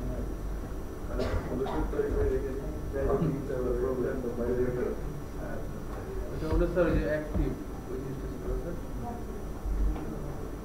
যে দুইটা রেকর্ড একটা আলিফ আহমেদ হ্যাঁ আমি ইনসার্ট দুইবার ইনসার্ট হয়েছে যাই হোক এই নাম্বারটা কি কাস্টমার আইডি যেমন টেস্টে যখন কাজ করতেছি অনেকগুলো হয়ে যায় এবং ডিলিটও করে দিই সো 34 35 একটা তো 1 একটা 34 এটা কোনোভাবে সিনক্রোনাইজ করার কোনো ওয়ে আছে নাই। গাড়ি ভাবে একটা আর আনতে না জীবনে না, আগে এটা সিনক্রোনাইজের কোনো সিস্টেমই নেই সিস্টেম এক এমটি করে দিতে হবে টেবিলকে নতুন করে ডাটা দিতে হবে টেবিল ডিলিট করে আবার ডিলিট না এমটি দরকার কি? এমটি এই যে এমটি স্যার এরকম কিছু করা যাবে স্যার শুধু কাস্টমার ড্রপ করে দিলে তো গেলই হ্যাঁ এমটি করে দিতে হবে হ্যাঁ, আপনি তো এখানে এসে বারবার দেখবেন না।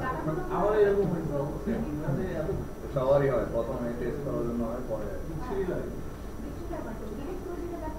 হ্যাঁ আমার দরকার কি? প্রত্যেকটা এক ID নম্বরটা unique, প্রিভিয়াস ওটার সাথে আবার 34 আবার 50 স্যার এটা এরকম কিছু করা যায় না যে আমি কাস্টমার এটা নিয়ে দিব রিহ্যাশ করে দেবো একবারে নতুন করে তুমি একটা কোড বানায় না ধরো আমি চিন্তা করলাম যে 100 জন ধরো 100 জন হয়ে গেল কোড আমার নতুন করে বানায় ফেলো, প্রবলেম বানায় করে কিন্তু গ্রুপে যাও ভাই রেডি হয়ে আসলে অনেক কিছু চিন্তা করে বুঝতে পারছেন দেখেন যদি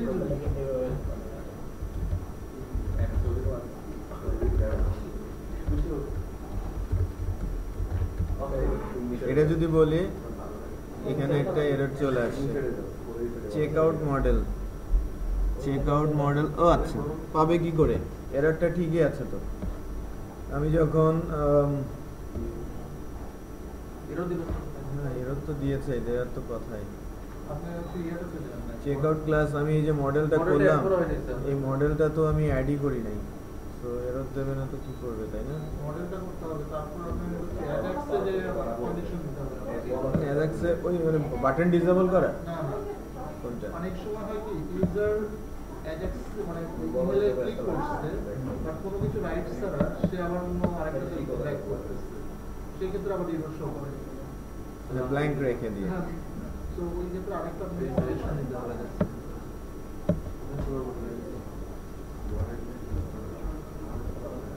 চেক আউট মডেল দিলাম আচ্ছা ইমেল অ্যাড্রেস লিখেছি এই ইমেল অ্যাড্রেসটা আছে কিনা হ্যাঁ অলরেডি ও আমরা অ্যালার্ট দিয়ে রাখছি তো। ওটা কি কোনো এটাও ইকো করা আছে না ওইটা ব্যাপার না ওইটা আমি ডিসেবল করে দিচ্ছি ইমেল অ্যাড্রেসটা ডিসেবল করে দিচ্ছি কিন্তু আমার ইমেল অ্যাড্রেসটা topu1826 ডেটাবেজে তো নেই এটা আলিফ আহমেদ আছে রিফ্রেশ দেন নাই তো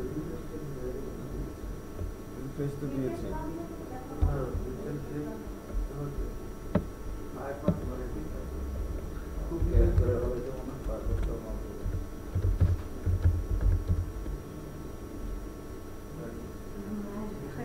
তাই ক্রোমে টেস্ট করে অন্য কোনো ব্রাউজার কি হবে অলরেডি স্যার আপনি এটা ব্যাক করেন লোকাল হোস্ট থেকে এগেইন ব্যাক করেন এটা আপনার সময় জাভাস্ক্রিপ্ট এই প্রবলেমটা হয় একদম লোকাল হোস্ট থেকে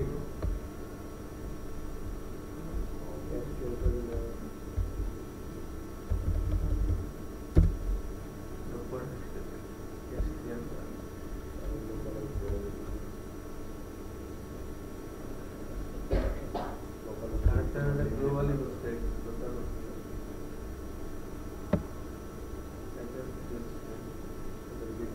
ই-কমার্স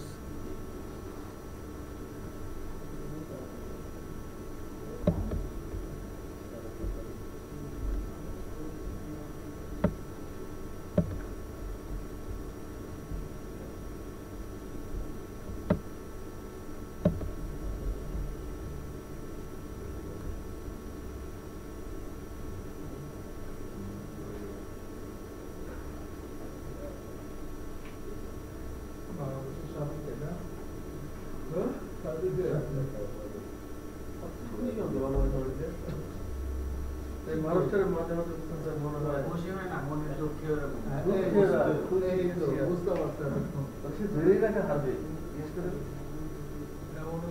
আমরা একটা মানে ব্যাট করার কিন্তু লেখলে ছক্কা হবে, আর আমরা একটা খেলার সময় যখন বিপরীত পক্ষ রান তখন ইনিংস রান বেশি দিলাম আমরা খেলতে পারি আরো এরকম দিচ্ছেন না ব্যাট করার লোভে কয়েকটাতে ব্যাট করতে পারি এই কারণে রান বেশি দিই বাংলাদেশ বা শ্রীলঙ্কা শুধু তাই করছে। হ্যাঁ বুঝলাম। সবুজ, আচ্ছা আজকের ক্লাসটা ক্যান্সেল হয়েছে না? ঠিক আছে, ওকে ওকে, নেক্সট শুক্রবারে ক্লাস আছে। ওকে অন্য কোনো ব্রাউজারে দিয়ে প্রবলেমটা আমরা একটু চেক করে নিই, একটু ডিফারেন্ট স্টাইলে আমি একটু চেক করবো। এই যে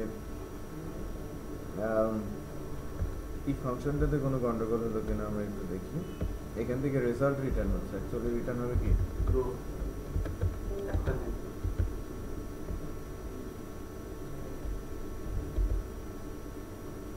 কন্ডিশন ছিল আমরা কোনো কন্ডিশনই দিচ্ছি না, আমরা কোনো কন্ডিশনও দিচ্ছি না। কি চেক করবে? তো তুলেই নিয়ে আসছে, সব পাবি, তাই না? তাহলে তাই না, সবসময়ই তো পাবে, পাবে না? হয়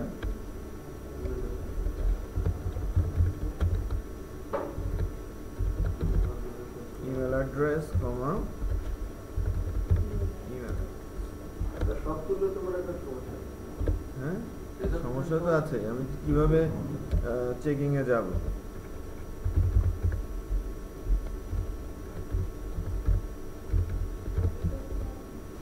জি অ্যাভেলেবেল। হ্যাঁ এখন ঠিক আছে। এখন যেটা আছে আলিফ ডট আহমেদ @gmail.com, ঠিক আছে। এখানে একটা ছোট টাস্ক এক্সিকিউট করতে হবে আমাদের, যে গতদিন আমাদের চেক আউটের এখান থেকে আমরা একটা কন্ডিশন বলে দিয়েছিলাম। এটা কি করার সময় কি শুধুমাত্র ইমেল তুলবো না স্টার দিয়ে অল তুলবো? ইমেল তুলতে পারেন, শুধু ইমেল অ্যাড্রেস। কোনটা ফার্স্ট হবে? অ্যাকচুয়ালি স্টার্ট দিলে যদি আমার এটা বলে নেই যে যদি টেবিলের ফিল্ডের সংখ্যা নট মোর দেন 10 হয় এবং রেকর্ড উইদিন 1 crore থাকে, দ্যাট মিনস 11 ডিজিট ক্রস করছে না, সেক্ষেত্রে আমি যদি স্টার কোয়েরি রান করাই আর যদি কন্ডিশনাল কোয়েরি রান করাই, এর মধ্যে স্টার কোয়েরিটা ফাস্টার হবে। স্টার কোয়েরি মানে কি সবগুলো ডাটা যখন সবগুলো কলাম তুলে আনবে। বাট এটা কি শোভন হবে? মানে যেহেতু হ্যাঁ। স্ট্যান্ডার্ড কোড, মানে একটা আমার আপনার একটা স্পেসিফিক ফিল্ড দরকার, বাট আপনি স্টার কোয়েরি লিখছেন, আপনি সবগুলো ডাটা তুলে নিয়ে আসেন। এটা অ্যাকচুয়ালি শোভন অশোভনের বিষয় না। আমি যদি পারফরমেন্সের কথা বলি, যদি মনে করে যে না এখানে পারফরমেন্স, আপনাকে হয়তো কোশ্চেন করলো আপনি কেন করেছেন, আমি বললাম যে এটা বেশি দ্রুত ডাটা পাঠাবে আমার কাছে। এখন আপনার প্রজেক্ট ম্যানেজার যদি মনে করে যে না আপনার অ্যান্সার ঠিক আছে, গুড। কারণ আপনার প্রজেক্ট ম্যানেজার যদি বলে যে না আমি স্পেসিফিক ডাটাটাই তুলব, সময় আমার জন্য মুখ্য বিষয় না, আমি স্পেসিফিক ডাটাটাই আমার দরকার, অন্য যেন বুঝতে পারে, কিন্তু আপনাকে ওই কথাই জানাতে হবে। খুব বেশি সময় ব্যবহার করবো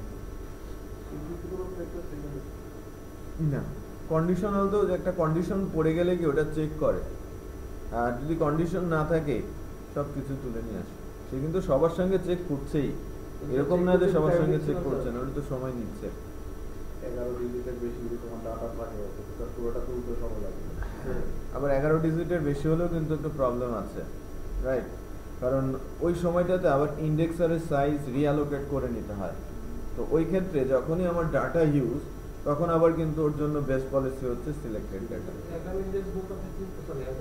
11 ডিজিট ইন্টিজার 11, ইন্টিজার 11 বলতে আমি বোঝাচ্ছি ইন্টিজার 11। আমার ডেটাবেজে মনে করেন 1 crore হতে কত ডিজিট লাগে? 9 ডিজিট না? 9।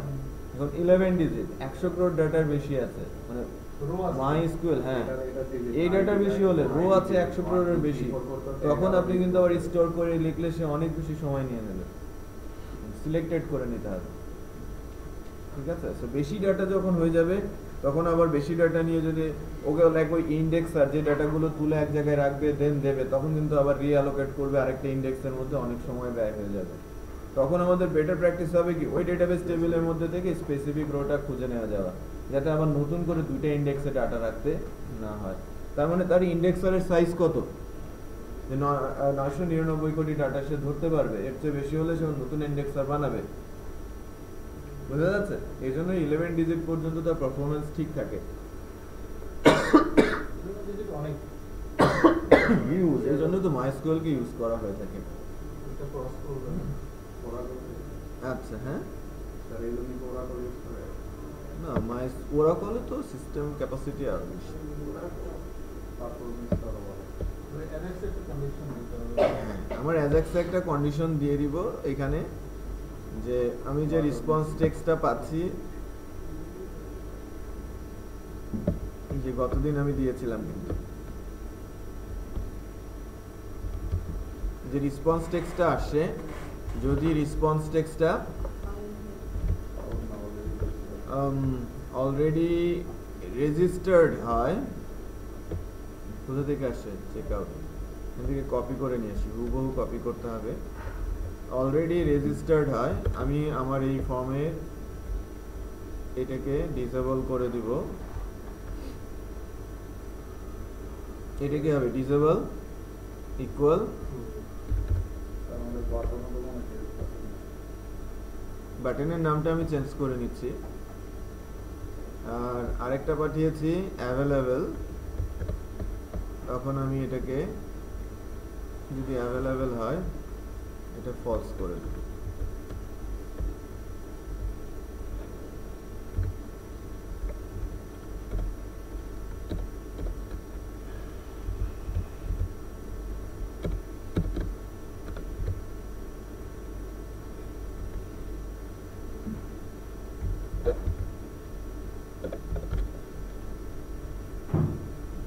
আমাদের বাটন আইডিটা কি আছে ক্রিয়েট অ্যাকাউন্টে? বাটনের আইডিটা একটু বলেন।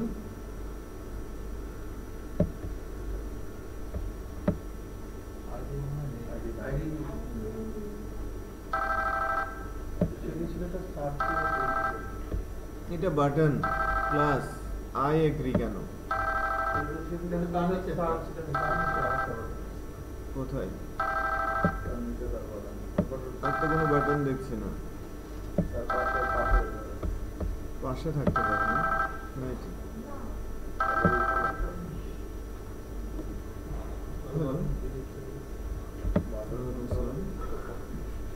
হ্যাঁ হ্যাঁ বল, এসব বল। হ্যাঁ আগাচ্ছি তো, আপনাদের কাজ আগাচ্ছে। আপনারা হয়তো আর কয়েকদিন পরেই আমি হয়তো আপনাদের কাছ থেকে প্রোডাক্টের ইনফরমেশন চাই বলে 6-7 দিন। আর গতদিন একটা ইমেল পাঠিয়েছেন দেখেছি, গতদিন ইমেলে বেশ কিছু ইস্যু আছে, আপনাদের যে ক্লাসটা আছে ওইটা আছে, একটু আলোচনা আছে।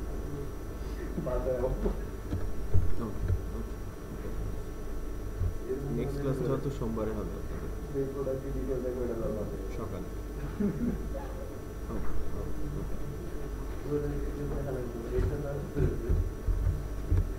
এস বাটন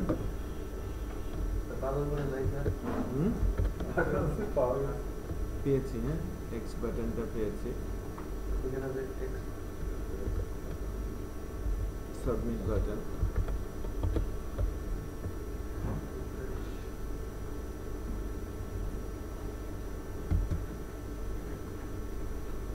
ব্যানারটা অফ করে দেওয়া দরকার, বারবার কল করতে হচ্ছে।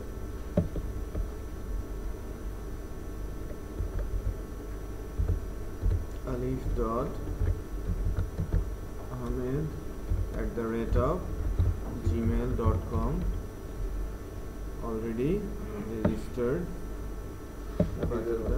ডিসেবল না, এটা কাজ করছে না। ওইটা পাশে সম্ভবত একই টিমের মধ্যে আছে। আচ্ছা এটা তো কাজ করেছে, যে ডিসেবল হয়ে যাচ্ছে। আর যদি আমার ইমেল অ্যাড্রেসটা একেবারে মিল না পায়, স্যার শুধু ইমেলটা চেঞ্জ করলে কি স্যার হবে কাজ করবে? জাস্ট অ্যাভেলেবল হওয়া দরকার, সাবমিট এনেবল হয়ে গেছে। খেয়াল করেছেন? সাবমিটে ক্লিক করলে কি ওইটা একসাথে হয়ে যায় কিনা ক্লিক করলে একসাথে ক্লিক হয়ে যায়। ঠিক আছে, ওটা সাবমিটও হচ্ছে। তো আমরা এজাক্স এর ইমপ্লিমেন্টেশনটা কিন্তু ফ্রেমওয়ার্কের মধ্যেও দেখে নিলাম। এখন আমাদের টাস্ক হচ্ছে এই ফরম্যাট ডেটাটা ডেটাবেজে সেভ করে দেওয়া। আরেকটা কন্ডিশন করতে স্যার, এটা ওই যে আপনার এতে ক্লিক রাখেন, ইমেলে রাখে, অন্য জায়গায় ব্যাংক রেখে অন্য জায়গায় যদি যান আপনার ইমেল শো করে। আচ্ছা আচ্ছা আচ্ছা। কন্ডিশনটা না হলে আমি যদি এখানে কোনো কিছু না লিখে আবার, আচ্ছা এটা আমি ঠিক করে দিচ্ছি, কন্ডিশন অ্যাজাক্সে না, আমরা যদি এখানে পাঠাই, স্যার কি ঠিক করবেন বুঝি না। ওখানে আপনার বোঝেন নাই? হ্যাঁ, আমি একটু ওইটা খুব সহজে করা যাবে, একটু খেয়াল করেন যে আমি কি করছি। আমি মনে করেন আমি ট্যাব দিতে দিতে এখানে আসলাম, এটা ট্যাব দিলাম, লিখলাম ফার্স্ট নেম, লিখলাম লাস্ট নেম, লিখলাম ইমেল অ্যাড্রেস, লিখতে এসে ইমেল অ্যাড্রেস না লিখে আমি আবার ট্যাব দিয়ে দিয়েছি। এটা হজবরল অবস্থা না? ইমেলের একটা ট্রিগার হয়ে গেছে। এটা অ্যাকচুয়ালি এরকম করলেও করা যায় যে যে দেখেন এটা খুব সহজে করে দিচ্ছি।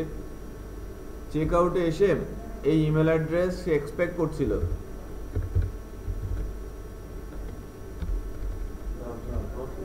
নাল করে দিয়েছে। হ্যাঁ, নাল আমি অ্যালাউ করব, এখানে কিন্তু আমি অ্যালাউ করছিলাম না। এবার যদিও অ্যাভেলেবেল বলছে, তাই না? যে অ্যাভেলেবেল বলছে কেন? যে যেটা দিয়ে সে ডেটাবেজে কিন্তু কোনো কিছু পায়নি, লজিক্যাল হলো না। যে আমি যদি এখান থেকে মনে করেন যে হ্যাঁ, আমি যদি এখান থেকে ট্রিগার করি আর ইমেল অ্যাড্রেস যদি না পাই, আমি একটা অ্যালার্ট করে দিব, ঠিক আছে, এবং আমি রিটার্ন করে দিব কি ফলস। এই অর্ডার দরকার কি স্যার? আমরা তো ফরম্যাট ভ্যালিডেশন দিবই। না, আপনাদের ইমেল না রেখে সাবমিট বাটন তো না, না, এটা অন্য জিনিস আসলে। আপনি এখান থেকে যে অনবোর্ডিং যেটা হচ্ছে, এটা তো অটোমেটিক ট্রিগার আউট হচ্ছে।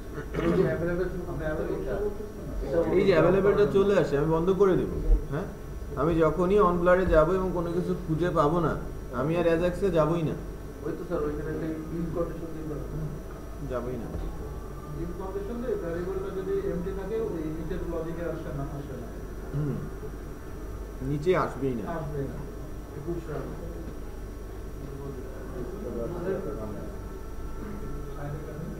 একটা মানে বুঝতে পারছি।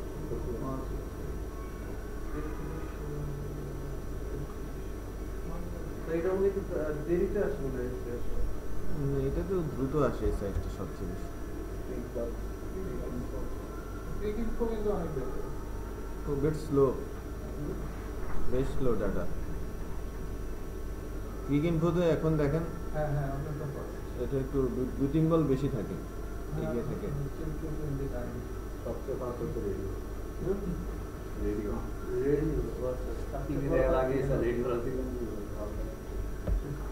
আচ্ছা, এখন দেখেন এখানকার প্রবলেমটা এরকম হতে পারে যে আমার ইমেল অ্যাড্রেস যদি না থাকে, হ্যাঁ, ইমেল অ্যাড্রেস থাকলে এটা হবে এলস আমি রিটার্ন ফলস, ঠিক আছে? এই পুরো জিনিসটা ইফ ইমেল অ্যাড্রেস ইকুয়াল কি নাল হয়,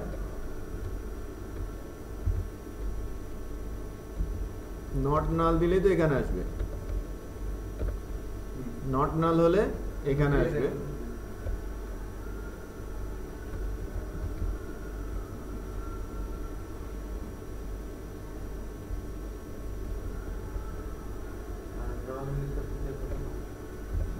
না হলে রিটার্ন ফলস করে দেব।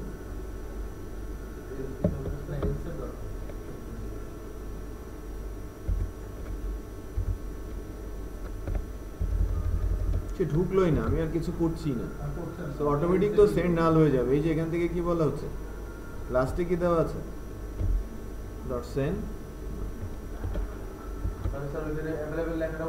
না ওখানে অ্যাভেলেবেল লেখাটা আসবে না,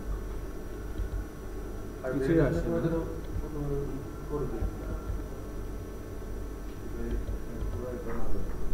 কিন্তু এখানে তো বন্ধ হয়ে গেল। Logically support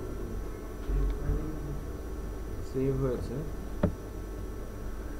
second bracket network আমাদের তো নট ইকুয়াল টু না আবার লাস্টে এটা তো না হলো নট ইকুয়াল নাল মানে এর মধ্যে কিছু আছে, আচ্ছা তাহলে ঢুকবে। হ্যাঁ না ইমেল অ্যাড্রেস এখানে কি ধরছে? এক্সপেক্টেড নট ইকুয়াল ইকুয়াল আর ইনস্টেড স এত ডাবল ইকুয়াল এরকম তো হওয়ার কথা না।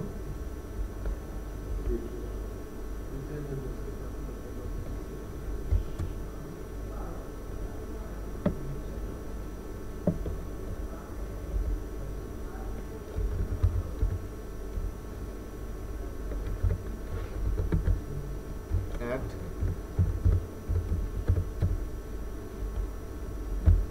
ঢুকছে না, এর মধ্যেই আসে না। নটটা কেটে দেন এই তো ইকুয়াল ইকুয়াল নাল হলো, নাল হলেই তো ঢুকে পড়বে। ইকুয়াল ইকুয়াল নাল হলেই তো ঢুকে পড়বে। দেখেন এবার কি হচ্ছে, যে আমি যদি নাল বলি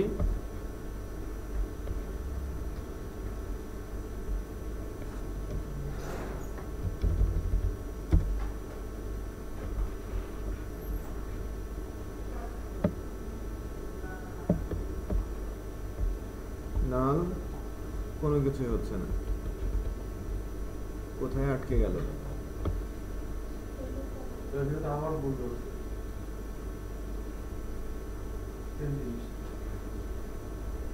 তিনটে আইডেন্টিটি ধরছে তো, এরকম হলে তো মুশকিল হয়ে যাবে।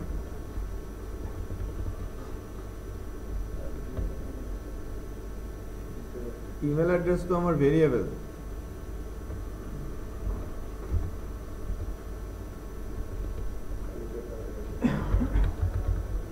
অ্যালার্ট ভাইয়া এটা আপনি জাস্ট দেন ইফ হচ্ছে ইমেল অ্যাড্রেস আর কিছু দেওয়া দরকার নেই। ইফ ইমেল অ্যাড্রেস দিয়ে ওইটা যদি কিছু থাকে তাহলে ভিতরে আসবে। আমি সেইভাবে ইউজ করছি।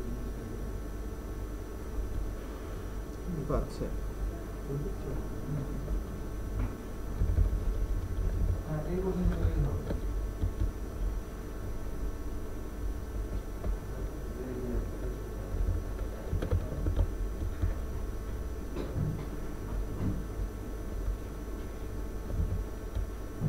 অ্যাভেলেবল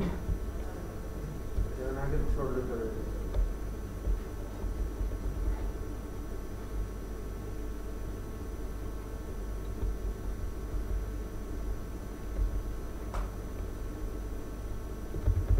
তারিফ ডট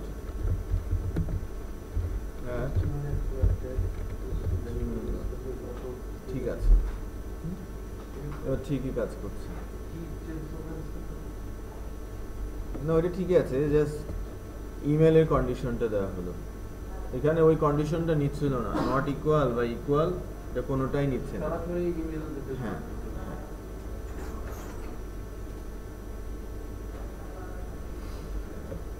আচ্ছা, এবার আমাদের ফর্ম সাবমিট করার পর যে কাজটা, যে ডাটা সেভ করে দেওয়া, সেশনে ডাটা আইডি নিয়ে নেওয়া, ইউজার আইডি নিয়ে নেওয়া এবং তাকে লগ ইন করিয়ে ফেলা, এই কাজটা করতে হবে।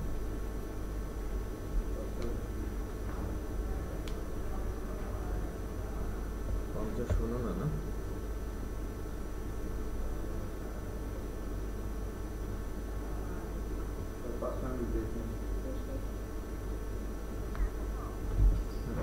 হ্যাঁ হ্যালো আসছে ওরা?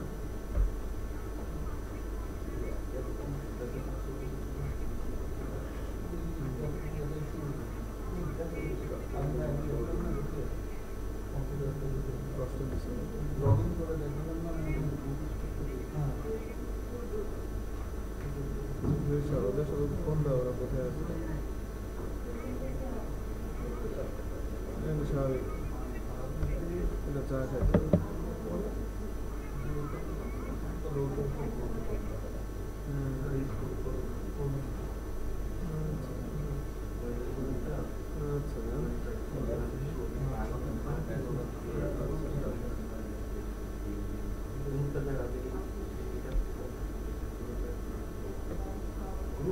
আচ্ছা, তাহলে অ্যাজাক্স নিয়ে কিন্তু ইমপ্লিমেন্টেশনের অনেক এরিয়া আছে, বিশেষ করে অ্যাডমিন প্যানেলে, ক্লায়েন্ট প্যানেলেও বেশ কিছু জায়গা আছে। তো যে করে অ্যাজাক্সের উপরে একটু কন্ট্রোল নিয়ে আসতে হবে নিজেদের, তাহলে সাইট অ্যাপ্লিকেশনগুলোতে অনেক বেশি পাওয়ারফুল করতে পারবেন আপনারা আপনাদের সাইটগুলোকে। ঠিক আছে? আচ্ছা, আপনারা ব্রেক নিয়ে আসেন, আমি ভিডিওতে রাখছি, আমি ছোট ছোট করে কোড লিখে ডেটাবেজে সেভ করছি। ওকে, সেভ করার কাজটা তো আর এত কঠিন না। কঠিন কি? স্যারের থেকে স্কিপ দিয়ে দিচ্ছে। সেভটা যদি আপনি এখানে একটু আলাদা আলাদা করে রেখে করতেন, যে আপনি একবার বলছিলেন কোডগুলোকে আপনি হ্যাঁ, বারবার এটা আমি ওই একটা ফাংশনকে আমি একটু ডাইনামিক করবো, দেখ। ঠিক আছে, একটা ফাংশনকে ইনসার্ট ফাংশন, তো আমাদের এর আগে ইনসার্ট ফাংশন করা আছে না, ওটাকে আমি এখন একটু ডাইনামিক করব। বারবার স্যার আমরা একটা হ্যাঁ, রিইউজ, কোড রিইউজ। এডিটটাও কি রিউজ করা যাবে না? এডিট রিউজ করা যাবে না, ইনসার্টকে রিউজ করা। এই ফিল্ডগুলো ঠিক আছে কিনা আপনারা একটু আমাকে ইনশিওর করবেন যে ফর্ম ফিল্ডগুলোর সাথে নামগুলো যাচ্ছে কিনা। নেই তো, নাম তো দেয়াই হয়নি। আপনারা একটু ডেটাবেস ফিল্ডের নামগুলো দেখেন।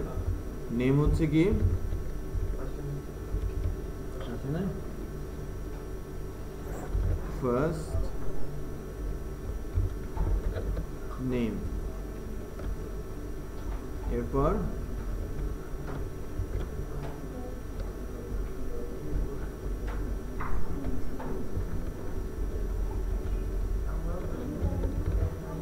last name,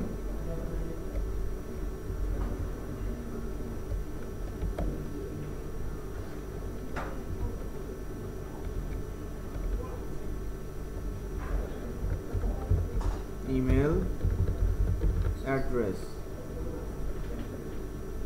তারপরে বলেন তো ফিল্ডগুলোর নাম আমাকে বলেন। ইমেল অ্যাড্রেসের পর ইমেল অ্যাড্রেস,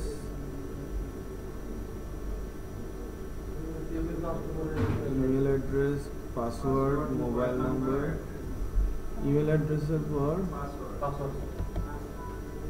পাসওয়ার্ড তো নেই এখানে, পরে আছে পাসওয়ার্ড, মোবাইল, এভাবে আছে। মোবাইল নাম্বার,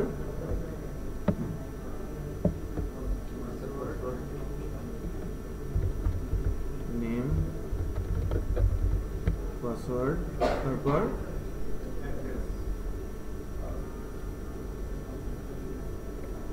এরপরে আসে ইওর অ্যাড্রেস। এটা ইনপুট বক্স দিয়ে করা না অ্যাড্রেসটা, আমাদের এই অ্যাড্রেস ফিল্ডটা কি টেক্সট এরিয়া না? অ্যাড্রেস ফিল্ডটা টেক্সট এরিয়া দিয়ে করা, এটা টেক্সট এরিয়া করে ফেলি আমরা। From control field 1,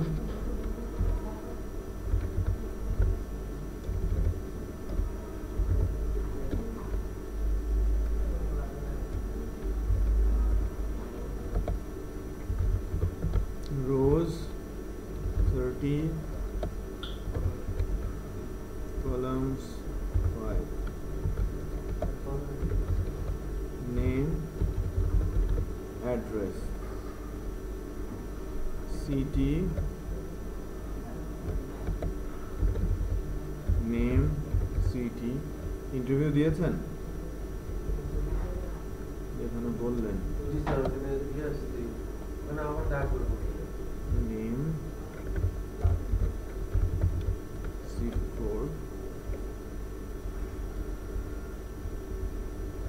select name, country। আচ্ছা, আমি আপনাদের একটা কান্ট্রি দিয়ে ড্রপ ডাউন লিস্ট তৈরি করা দেখিয়েছিলাম না, স্যার ওটা তো আমরা এখানে ইউজ করতে পারি, তাই না? আমাদের একটা ফাইল হ্যাঁ হ্যাঁ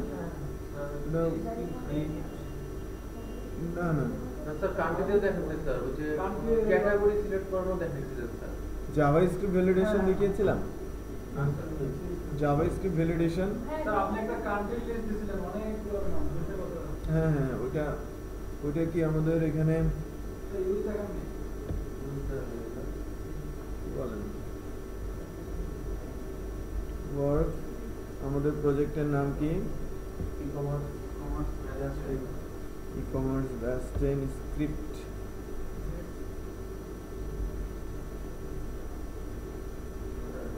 এই যে একটা ফাইল নিয়ে ভ্যালিডেশন দেখিয়েছিলাম, হ্যাঁ বাট কান্ট্রি কান্ট্রি ওটা দেখেন ওই ফাইলটা দিয়েছেন আপনি? দেখানো ফাইল দিচ্ছিলেন আমাদের পিএইচপি গ্রেড, ওটা দরকার নেই এখন, এটা আমাদেরকে দেখেন ওইটার দরকারও নেই আর। ওই গ্রিডটা আমি অ্যাকচুয়ালি ওই যে এডিটিং এর ওই কাজটা করার জন্য দিয়েছিলাম, বাট ওটা তো আমরা নিজেরাই কোড করেই করলাম, ঠিক আছে, কোনো লাইব্রেরি ইউজ করিনি। ওটা কি সাপোর্ট করে ইন্টারনেট এক্সপ্লোরারে? কোনটা? এই যে আপনি যেটা HTML ফাইলের যে অ্যাট্রিবিউটটা ইউজ করছিলেন এডিট করার জন্য 9 এর পর থেকে সব আগের গুলো করলাম, 9 এর পর থেকে সব করলাম। আচ্ছা, এখানে আমি কান্ট্রি জেএস একটা ফাইল অ্যাড করেছি। হ্যাঁ, আমাদের এই যে লিস্ট যেটা আছে এখানে কিন্তু কান্ট্রির যে অপশন, কান্ট্রি অপশনগুলো ফিক্স দেওয়া, হ্যাঁ, এটা ফিক্স না দিয়ে আমরা একটু ডাইনামিক করতে যাচ্ছি। না, এটা জাভাস্ক্রিপ্টে তৈরি করা আছে।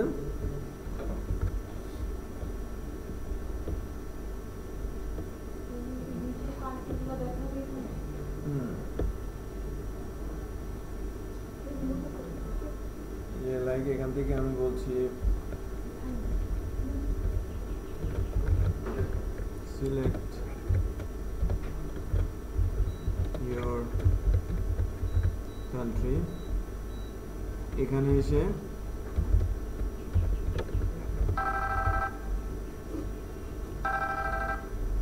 হ্যালো, হ্যাঁ হ্যাঁ বলো।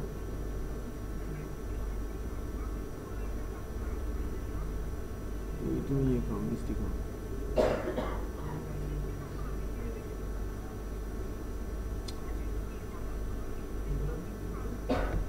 তুমি বিস্কিট খাও। আচ্ছা, আমি পরে আসছি। আচ্ছা, ঠিক আছে ঠিক আছে, ওকে, হ্যাঁ ঠিক আছে ঠিক আছে, আচ্ছা আচ্ছা ঠিক আছে, না দেরি হবে, সোয়া ছয়টায় শেষ করবো, তারপর চলে সোয়া পাঁচটায় ক্লাস শেষ করবো।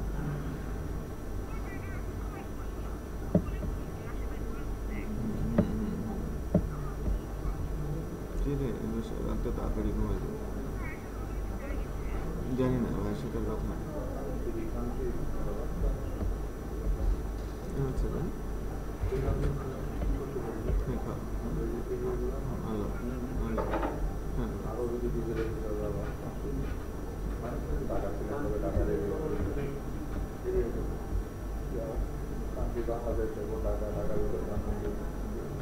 তো এটা কি তুমি দেখানো স্যার, ধরেন কান্ট্রি সিলেক্ট করবো বাংলাদেশ, তখন ঢাকা, চিটাগাং এইগুলো শো করতে হবে। এটা করে রাখতে পারেন, এই যে এই সিস্টেমটা ডেভেলপ করতে পারেন। আমি কান্ট্রির জন্য ডাটাবেসটা মনে হয় অনেক বেশি। ডেটাবেস বেট আমার জাভাস্ক্রিপ্ট দিয়ে করে রাখা আছে। এটা এরকম হলো কেন? স্যার ফাইল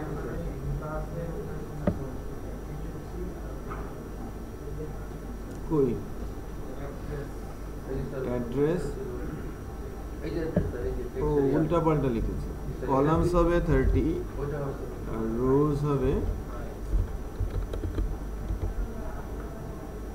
এটা আরেকটু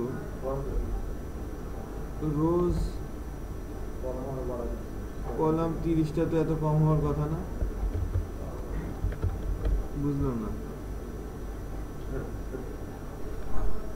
ওটা ঠিক করে নিতে হবে। হ্যাঁ দেখেন, এখানে যেটা হয়েছে, আমি একটা ফাংশন কল করেছি প্রিন্ট কান্ট্রি অপশনস, আর এই ফাংশনটা আমাদের কান্ট্রি জেএসটা আমাদের মাস্টার পেজে অ্যাড করে নিতে হবে। আমাদের অ্যাপ্লিকেশন, হ্যাঁ অ্যাপ্লিকেশন দিতে পারি স্পেসিফিক, বাট আমার এই পেজে কিন্তু হেড সেকশন নেই। লিঙ্কটার অ্যাপ্রোপ্রিয়েট লোকেশন কোথায়? হেডে। আচ্ছা, তো আমার মাস্টার পেজ মাস্টারে যাচ্ছি, কান্ট্রি জেএস ফাইলটাকে আমি অ্যাড করে নিচ্ছি।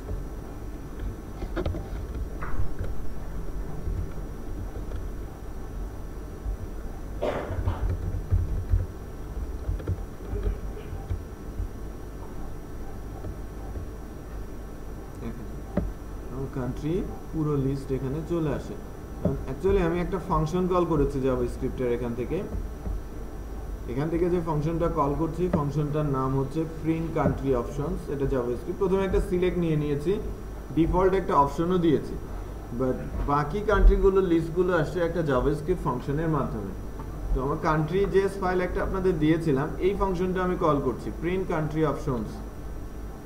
এর আমি কি একটা জাভাস্ক্রিপ্টের সিনট্যাক্স যেদিন শেখাচ্ছিলাম ওইদিন আমি কিন্তু ফর ইন নামে একটা লুপ শিখিয়েছিলাম, মনে আছে? ফর ইন, মনে করেন একটা অ্যারের নাম হচ্ছে কান্ট্রি, যার মধ্যে অনেক ডেটা আছে। এই যে উপরে আমাদের অ্যারেটা তৈরি করা আছে, এভাবেই প্র্যাকটিস করে দেখিয়েছিলাম।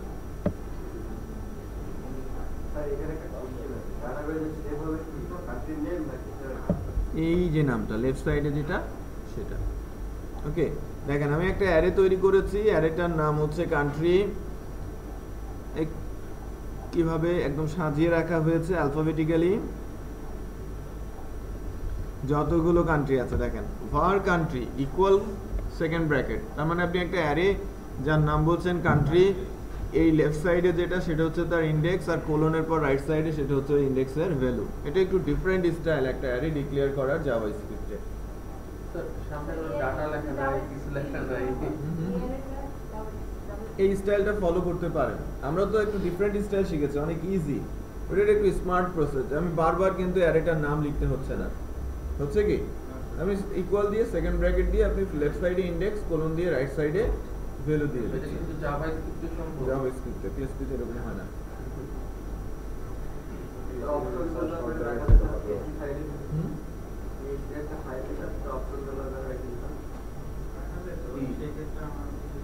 একটা শর্ট ফর্ম আছে, কিন্তু এত সহজে ইউজ করতে পারতেন না, জাভাস্ক্রিপ্ট যত সহজে ইউজ করা যায়।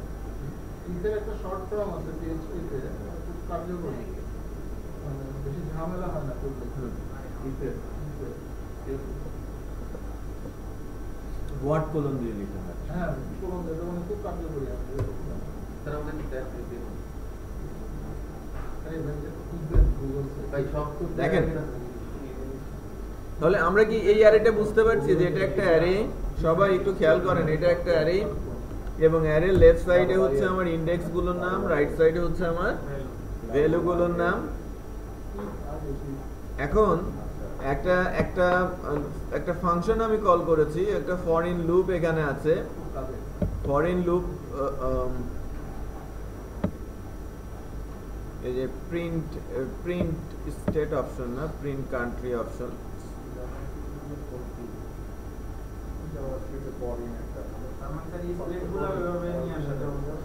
মোটামুটি করা আছে। ইউএস স্টেট গুলো করা আছে।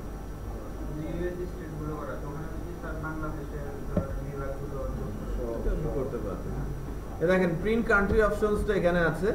কান্ট্রি ইন অ্যারে মানে কান্ট্রি ইন কি বলতে ইন্ডেক্স। কান্ট্রি অ্যারের মধ্যে যতগুলো ইন্ডেক্স আছে লুপ ততবার ঘুরবে, বোঝা যাচ্ছে? কি ইন অ্যারে, আমার অ্যারেতে 10টা ইন্ডেক্স আছে, লুপ কয়বার ঘুরবে? 20 বার হলে 20টা হলে 20 বার। এখন আমরা অপশন কিভাবে লিখি? ডকুমেন্ট ডট রাইট অপশন, ভ্যালুর মধ্যে যাচ্ছে কি, দ্যাট মিন্স শর্ট ফর্ম বাংলাদেশের বিডি, তাই না? কি এর মধ্যে কি আছে? বিডি। আর ফুল ফরম্যাটটা কি? অ্যারের ইন্ডেক্স বাংলাদেশ। তাহলে আমি ভ্যালুটা ক্লোজ করার পর এই জায়গায় বসবে কি, কান্ট্রি বিডি মানে কি, বাংলাদেশ। তাহলে এই লুপ কতবার ঘুরবে? যতবার ইন্ডেক্স পাবে ততবার ঘুরবে এবং একটা লিস্ট আমাকে তৈরি করে দেবে। সো আমরা এখানে ওই তার ইউজটাই করলাম আর কি। কোনটা কোন কান্ট্রি, এর জন্য আবার অপশন আছে। দেখেন এখানে একটা ফাংশন লেখা আছে, আপনি যদি ইন্ডেক্সটা পাঠিয়ে দেন সে তাকে ফুল নেম পাঠিয়ে দেবে। আমার ডেটাবেজে আমি হয়তো শর্ট ফর্মটা রাখছি, বাট আমি ডিসপ্লে করব কি, ফুল ফর্ম। তখন আপনি এই ফাংশনটা কল করবেন, গেট কারেন্ট ফুল নেম। আপনি কিটা পাঠিয়ে দেবেন, লাইক বিডি পাঠিয়ে দেবেন, সে আপনাকে তার নামটা রিটার্ন করে দেবে। এটা সহজ জিনিস না? যে আমি যখন কি পাঠাবো তাকে, লাইক বিডি পাঠিয়েছি, কান্ট্রি কি ইকুয়াল আনডিফাইন যদি হয় সে রিটার্ন করবে কি না। আনডিফাইন বলতে কি সে খুঁজে পাচ্ছে না এর মধ্যে, এর মধ্যে সে খুঁজেই পাচ্ছে না, নেই, তখন কিছুই পাঠাবে না। বাট যদি খুঁজে পায় তাহলে কি পাঠাবে, কান্ট্রি বিডি মানে কি বাংলাদেশ।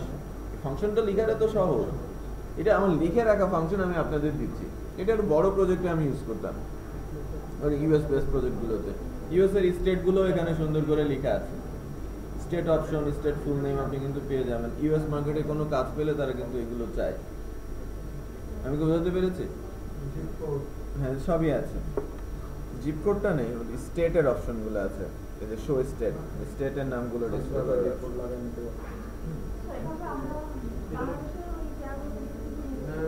হ্যাঁ, জায়গাগুলোতে আপনি ফাংশন তৈরি করে রাখবেন। যে লাইক আপনি অন চেঞ্জে, তাহলে আপনি চেঞ্জ করে দেবেন। লাইক আপনি বাংলাদেশ ক্লিক করলেন, বাংলাদেশের স্টেটগুলো চলে আসলো। অথবা লাইক আপনি বাংলাদেশের কোনো ডিভিশন সিলেক্ট করলেন, তার থানাগুলো চলে আসলো। থানা সিলেক্ট করলেন, তার আরও কিছু চলে আসলো। কিন্তু তৈরি করে রাখতে হবে নিজের থেকে ফাংশন। এবং এটা কিন্তু পিওর জাভাস্ক্রিপ্ট, অ্যাজাক্স না কিন্তু। হ্যাঁ, অন চেঞ্জে ফাংশন কল করছেন, সেই অনুযায়ী আমার ডাটা ম্যানিপুলেট হচ্ছে, এই আর কি। যাই হোক, আমাদের এই ফর্মটা আস্তে আস্তে রেডি করছিলাম আমরা। কান্ট্রিও পেলাম, রিজন যেটা রিজন আর স্টেট, আমি এটাকে ইনপুট বক্সেই রাখবো, বা আপাতত আপনারা এটাকে সুন্দর করে, তো ইউএস স্টেট আছে,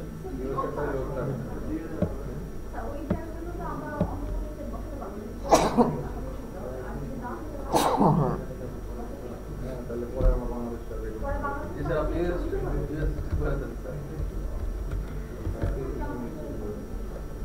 ইজি বাট কনসেপ্ট ক্লিয়ার হয়ে যাবে। ডিভাইস ডেটাবেসটাই অনেক বেটার। ডেটাবেস অনেক বেটার। ডেটাবেস থেকে ডাটা রান যায় এই কথা। এটা কোনো দিকে করতে পারে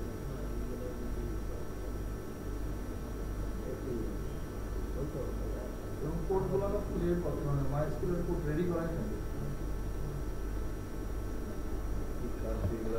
হ্যাঁ, সব কিছু করতে হবে আপনার, কোন কান্ট্রি জানবে, কোন ইয়েস কোন আছে, সিটি কোন আছে, কোডও করবে। বুঝতা বুঝতে পারবে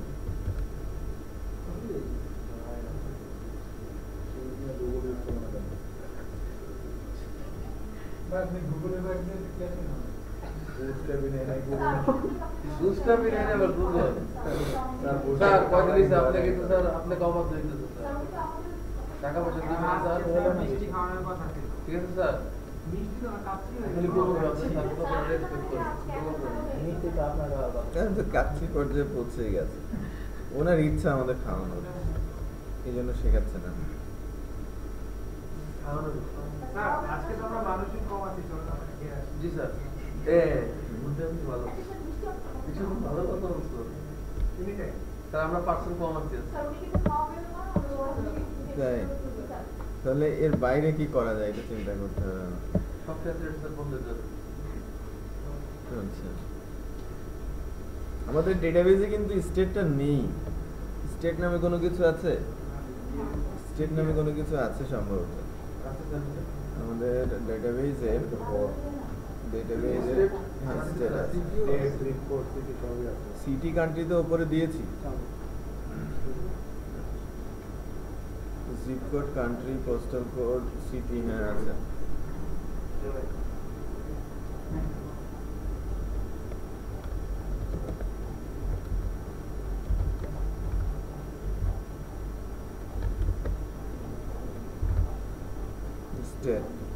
নিউজলেটার কি আছে?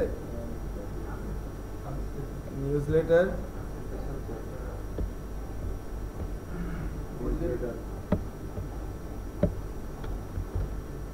নিউজলেটার তো টিক মার্কস, তাই না? সাবস্ক্রাইব। আপনি বলছিলেন যে ফরম্যাট পাসওয়ার্ডটা, ফরম্যাট পাসওয়ার্ডটা যে তৈরি করবো ফর্মটা, এটা কি যদি আপ করে তো আপনি ওই কন্ট্রোলার ফাংশন বললে তো অটোমেটিক্যালি আবার চলে আসবে আপনি ডাইরেক্ট। বুঝি নাই কথা। ফরম্যাট পাসওয়ার্ডে যে ফর্মটা তৈরি করতে বলছিলেন, ফরম্যাট পাসওয়ার্ড না, ইমেলে যে লিঙ্কটা চলে গেছে এটা সবসময় কিন্তু ভ্যালিডেট থাকতেছে। ফরগেট পাসওয়ার্ডের জন্য আপনি একটা টাইম সেট করে দেবেন সেখানে।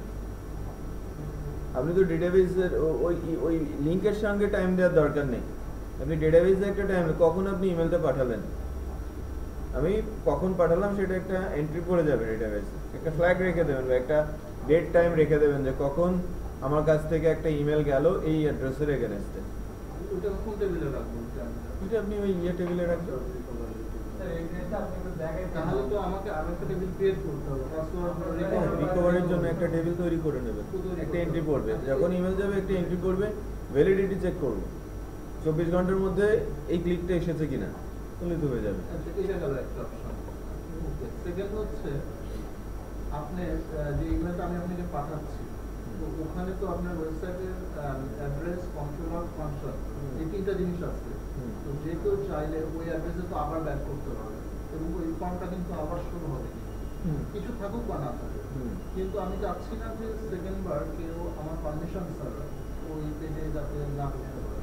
কারণ আপনি চাইলে কিন্তু গুগলসের রিপিট পাসওয়ার্ডে কিন্তু ইমেল ছাড়া আপনি ঢুকতে পারবেন না, বা ফেসবুকে আপনি কেউ প্রসিডিউর দিয়ে আপনাকে ওই পেজে দিতে হবে। এটা হচ্ছে আরেকটা লজিক্যাল প্রবলেম হচ্ছে। কারণ আমি যখন আপনাকে ইমেল চাচ্ছি, আপনি চাইলেই কিন্তু ইজি ভাবে ওই পেজে ঢুকতে পারতেছেন সেকেন্ড টাইম। আমরা যখন কন্ট্রোলার ফাংশন দেখতেছি ওখানে তো চলে যাচ্ছে। হ্যাঁ, তাহলে তো আপনি জানতেছেন, কিন্তু আইডিটা শুধু আমরা এক্সিট করছি। কিছু দরকার নেই, আপনি ওটা ছাড়াই যেতে পারতেছেন এই পেজে। কিন্তু ওই পেজে তো ডিসপ্লে হওয়া উচিত না। শুধু যখন আমি আপনাকে ইমেল লিংক দিব, ভ্যালিড থাকবে ডেট টাইম, তখন আপনি শুধুমাত্র ওই পেজে ভিজিট করতে পারবেন। আদারওয়াইজ করতেই পারবেন, এটা করতেই পারবেন। Plus, আমি এমন একটা ফাংশন পাঠাবো, সেটা একটা মাস্কিং ফাংশন, ঠিক আছে, নাম এমন একটা জাস্ট কমন টাইপের একটা ফাংশন, লাইক যদি ভ্যালিড হয় টাইমের মধ্যে আসে আমার ফর্মটা ডিসপ্লে করবে, আর যদি টাইমের মধ্যে না আসে, ঠিক আছে, তাহলে আমি হয়তো তাকে একটা ডিফারেন্ট একটা মেসেজ ডিসপ্লে করে দেবো। কিন্তু ছোট্ট একটা কন্ডিশন দিয়েই করা যায়। সেশন ছাড়া তো মনে হয় আপনি প্রোটেক্ট করতে পারবেন না পেজটাকে। এখন সেশন ছাড়া এখানে সেশন অ্যাড করবেন। সেশন আপনি অ্যাড করে ও যদি সেশন কিভাবে ইউজ করা সেশন থেকে ইউজ করবেন। সেটাই আমার কথা। কারণ আপনি Session আপনি use করতে সেশন পারবেন ছাড়া না। কিন্তু একটা পেজকে কখনোই আপনি প্রোটেক্ট করতে পারবেন না। না, আমি ধরেন আসি একটা লিংক ক্লিক করলো, মনে করেন আমি ডিসিশন নিব অন্যভাবে, এরকম যে আমি ইউআরএল এ পাঠিয়েছি এই পেজ কন্ট্রোলার ফাংশন লাইক এই এরপরে অনেক কিছু প্যারা, হ্যাঁ, আইডিটা আপনি পাঠিয়েছেন এখানে। আমি যখন এটা হিট করলাম, ফাংশন এর মধ্যে আসলো, এখান থেকে সে ডিসিশন নিল যে ইউআরএলটা কারেক্ট এবং রাইট টাইমের মধ্যে এসেছে। ইফ দিয়ে আমি টেস্ট করলাম, রাইট হলে পেজে গেলাম, এলস হলে মেসেজ আরেকটা পেজে গেলাম। আচ্ছা, তার মানে আমাকে এটার জন্য আরো একটা টেবিল ক্রিয়েট করতে হবে, এক্সট্রা টেবিল, মানে পাসওয়ার্ড টেবিল হ্যান্ডলিং করার জন্য। হ্যাঁ, ওটা একটা এক্সট্রা টেবিল যে আমি তো টাইম চেক করছি। টাইম চেক করার। হ্যাঁ, তো টাইমের মধ্যে থাকলে আমি তাকে ফর্মটাতে নিয়ে গেলাম, আর টাইমের মধ্যে যদি না থাকে তার সামনে একটা এরর মেসেজ আসে, ওপস বলে দেবে। স্যার এই কন্ডিশনটা করে দিব। এটা এই ফাংশনে থাকবে, ফাংশন এতে থাকবে। এখন ফাংশনে লিখলো বাট টাইম এইটা এক্সপায়ার হয়ে গেছে, তো এলস একটা পেজ ডিসপ্লে দিতে হবে। ব্রাউজারে হিট করলো, ঠিকই আছে, আমার সাইটে আসছে, বাট ফর্মটাতে আর যেতে পারছে না। বুঝতে পেরেছেন?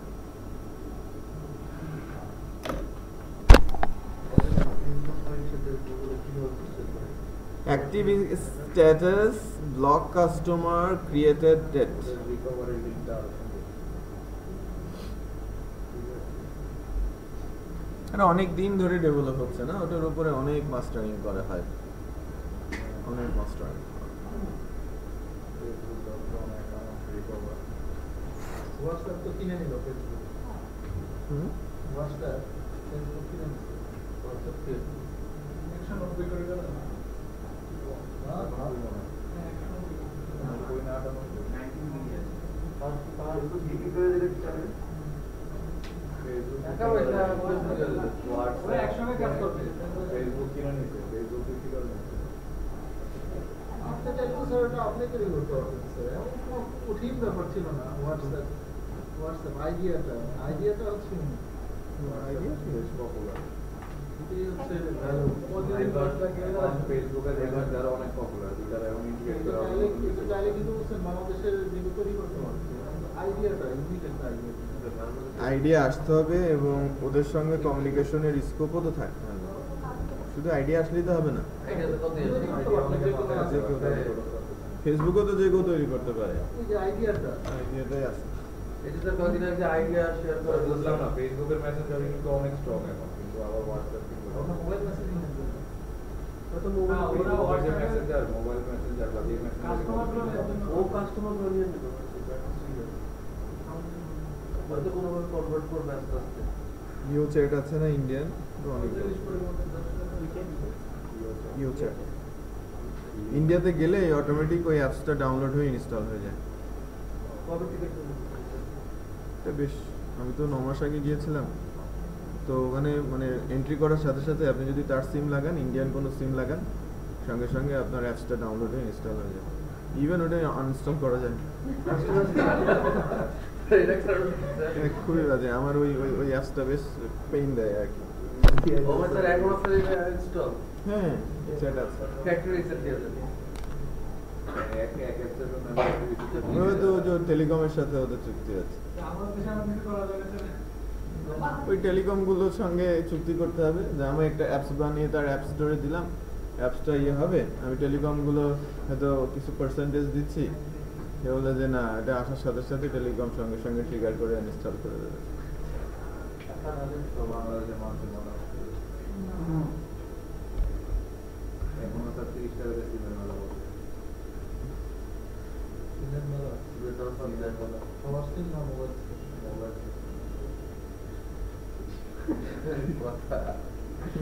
সিম তো কালকেও 40 টাকা কিনবে।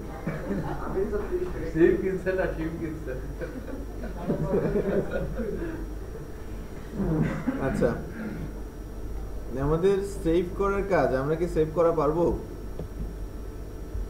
এরা বললো যে না দেখাতে হবে। তার রিইউজিংটা দেখা করা স্যার রিইউজিং আপনি কিন্তু ওই দেখবেন দেখাবেন না স্যার তো অনেক কিছু লাগে বলছে কিভাবে এটা দেখেন মানে অ্যাকশন, আমি রিউজার কাজটাই দেখাতে চাচ্ছিলাম।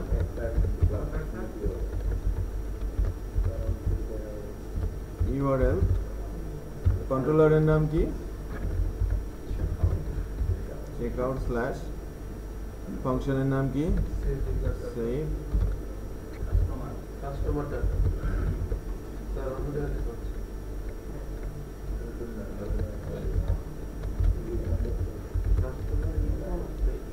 কাস্টমার, আমি জাস্ট একটা বেসিক ইনফরমেশনটা দেখানোর চেষ্টা করব। আমার কাস্টমার কোথায় গেল? কন্ট্রোলার, চেকআউট,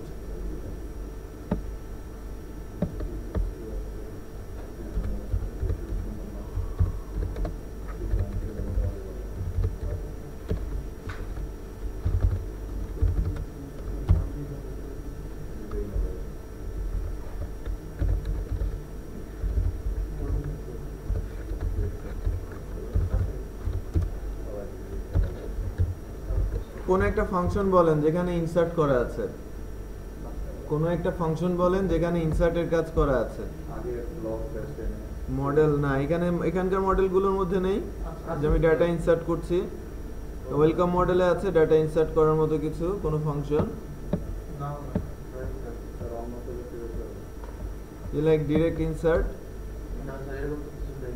ইয়েতে আছে আপনি হচ্ছে অ্যাডমিন প্যানেল সুপার অ্যাডমিন মডেলে না, এই যে একটা ফাংশন, হ্যাঁ, like save category info.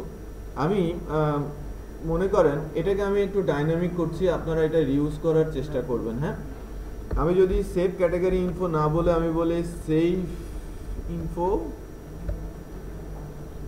Global একটা নাম দিলাম। হ্যাঁ, আমি একটা গ্লোবাল নাম দিলাম ফাংশনটার সেভ ইনফো, এটা আমি কিন্তু চেঞ্জ করছি, সো আপনাকে একটু এডিট করে নিতে হবে যে ক্যাটাগরি ইনফো সেভ করার সময় যেটা আছে ওই জায়গাটা। এখন মনে করেন আমি চেক আউট থেকে এখানে যাব, super admin model save info প্যারামিটারের নাম কি হবে, আমি কোথায় ডাটাটা দিব, টিবিএল কাস্টমার, আর ডাটাটার নাম কি, এই অ্যারেটা আমি পাস করব, তাই না? এই ডাটাটা কি ম্যানিপুলেট হবে না, এখানে ফর্ম থেকে সব কিছু নিয়ে তো ডাটার মধ্যে রাখতে হবে, দেন না পাঠাতে হবে। আমি টেবিলের নামও পাঠাচ্ছি এবং ডাটাটাও পাঠাচ্ছি। এখন আমি সুপার অ্যাডমিন মডেলে এসে রিসিভ করব কি, টিবিএল নেম আর ডাটা, এখানে কি বসবে, টেবিল নেম বসবে আর ডাটাটা বসবে। তুমি যখনই ডাটা ইনসার্ট করতে আসবো তখনই টেবিলের নাম পাঠাবো আর অ্যারেটা পাস করে দেবো।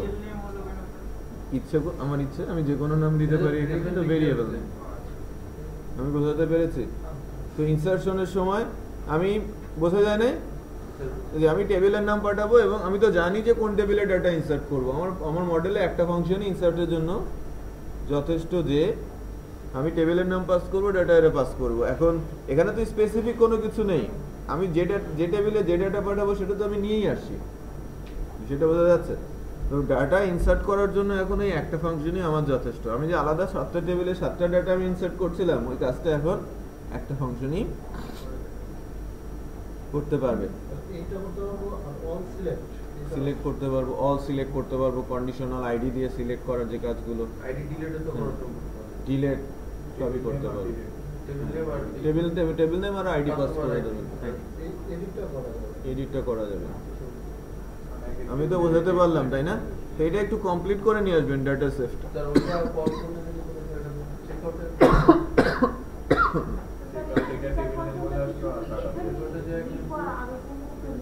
না, সেভ করার ফাংশন তো একটাই, যে কোনো এক জায়গায় রাখলেই হবে। মনে করেন আবার আপনি কি সেভ করবেন, শিপিং অ্যাড্রেস সেভ করবেন। এখন আপনি শিপিং অ্যাড্রেস সেভ করবেন, তখন এই ফাংশনটাতে কি পাঠাবেন, সেভ ইনফোর মধ্যে পাঠাবেন টিবিএল শিপিং কমা ডাটা। টেবিলের নাম ভিন্ন, অ্যারের মধ্যে ডাটাও ভিন্ন। এরপর আমি পেমেন্ট ইনফো সেভ করব, টেবিলের নাম পাঠাবো, ডাটা পাঠাবো। স্যার এখানে যদি আমরা তাহলে স্যার এট এ টাইম 2-3টা টেবিলে একসাথে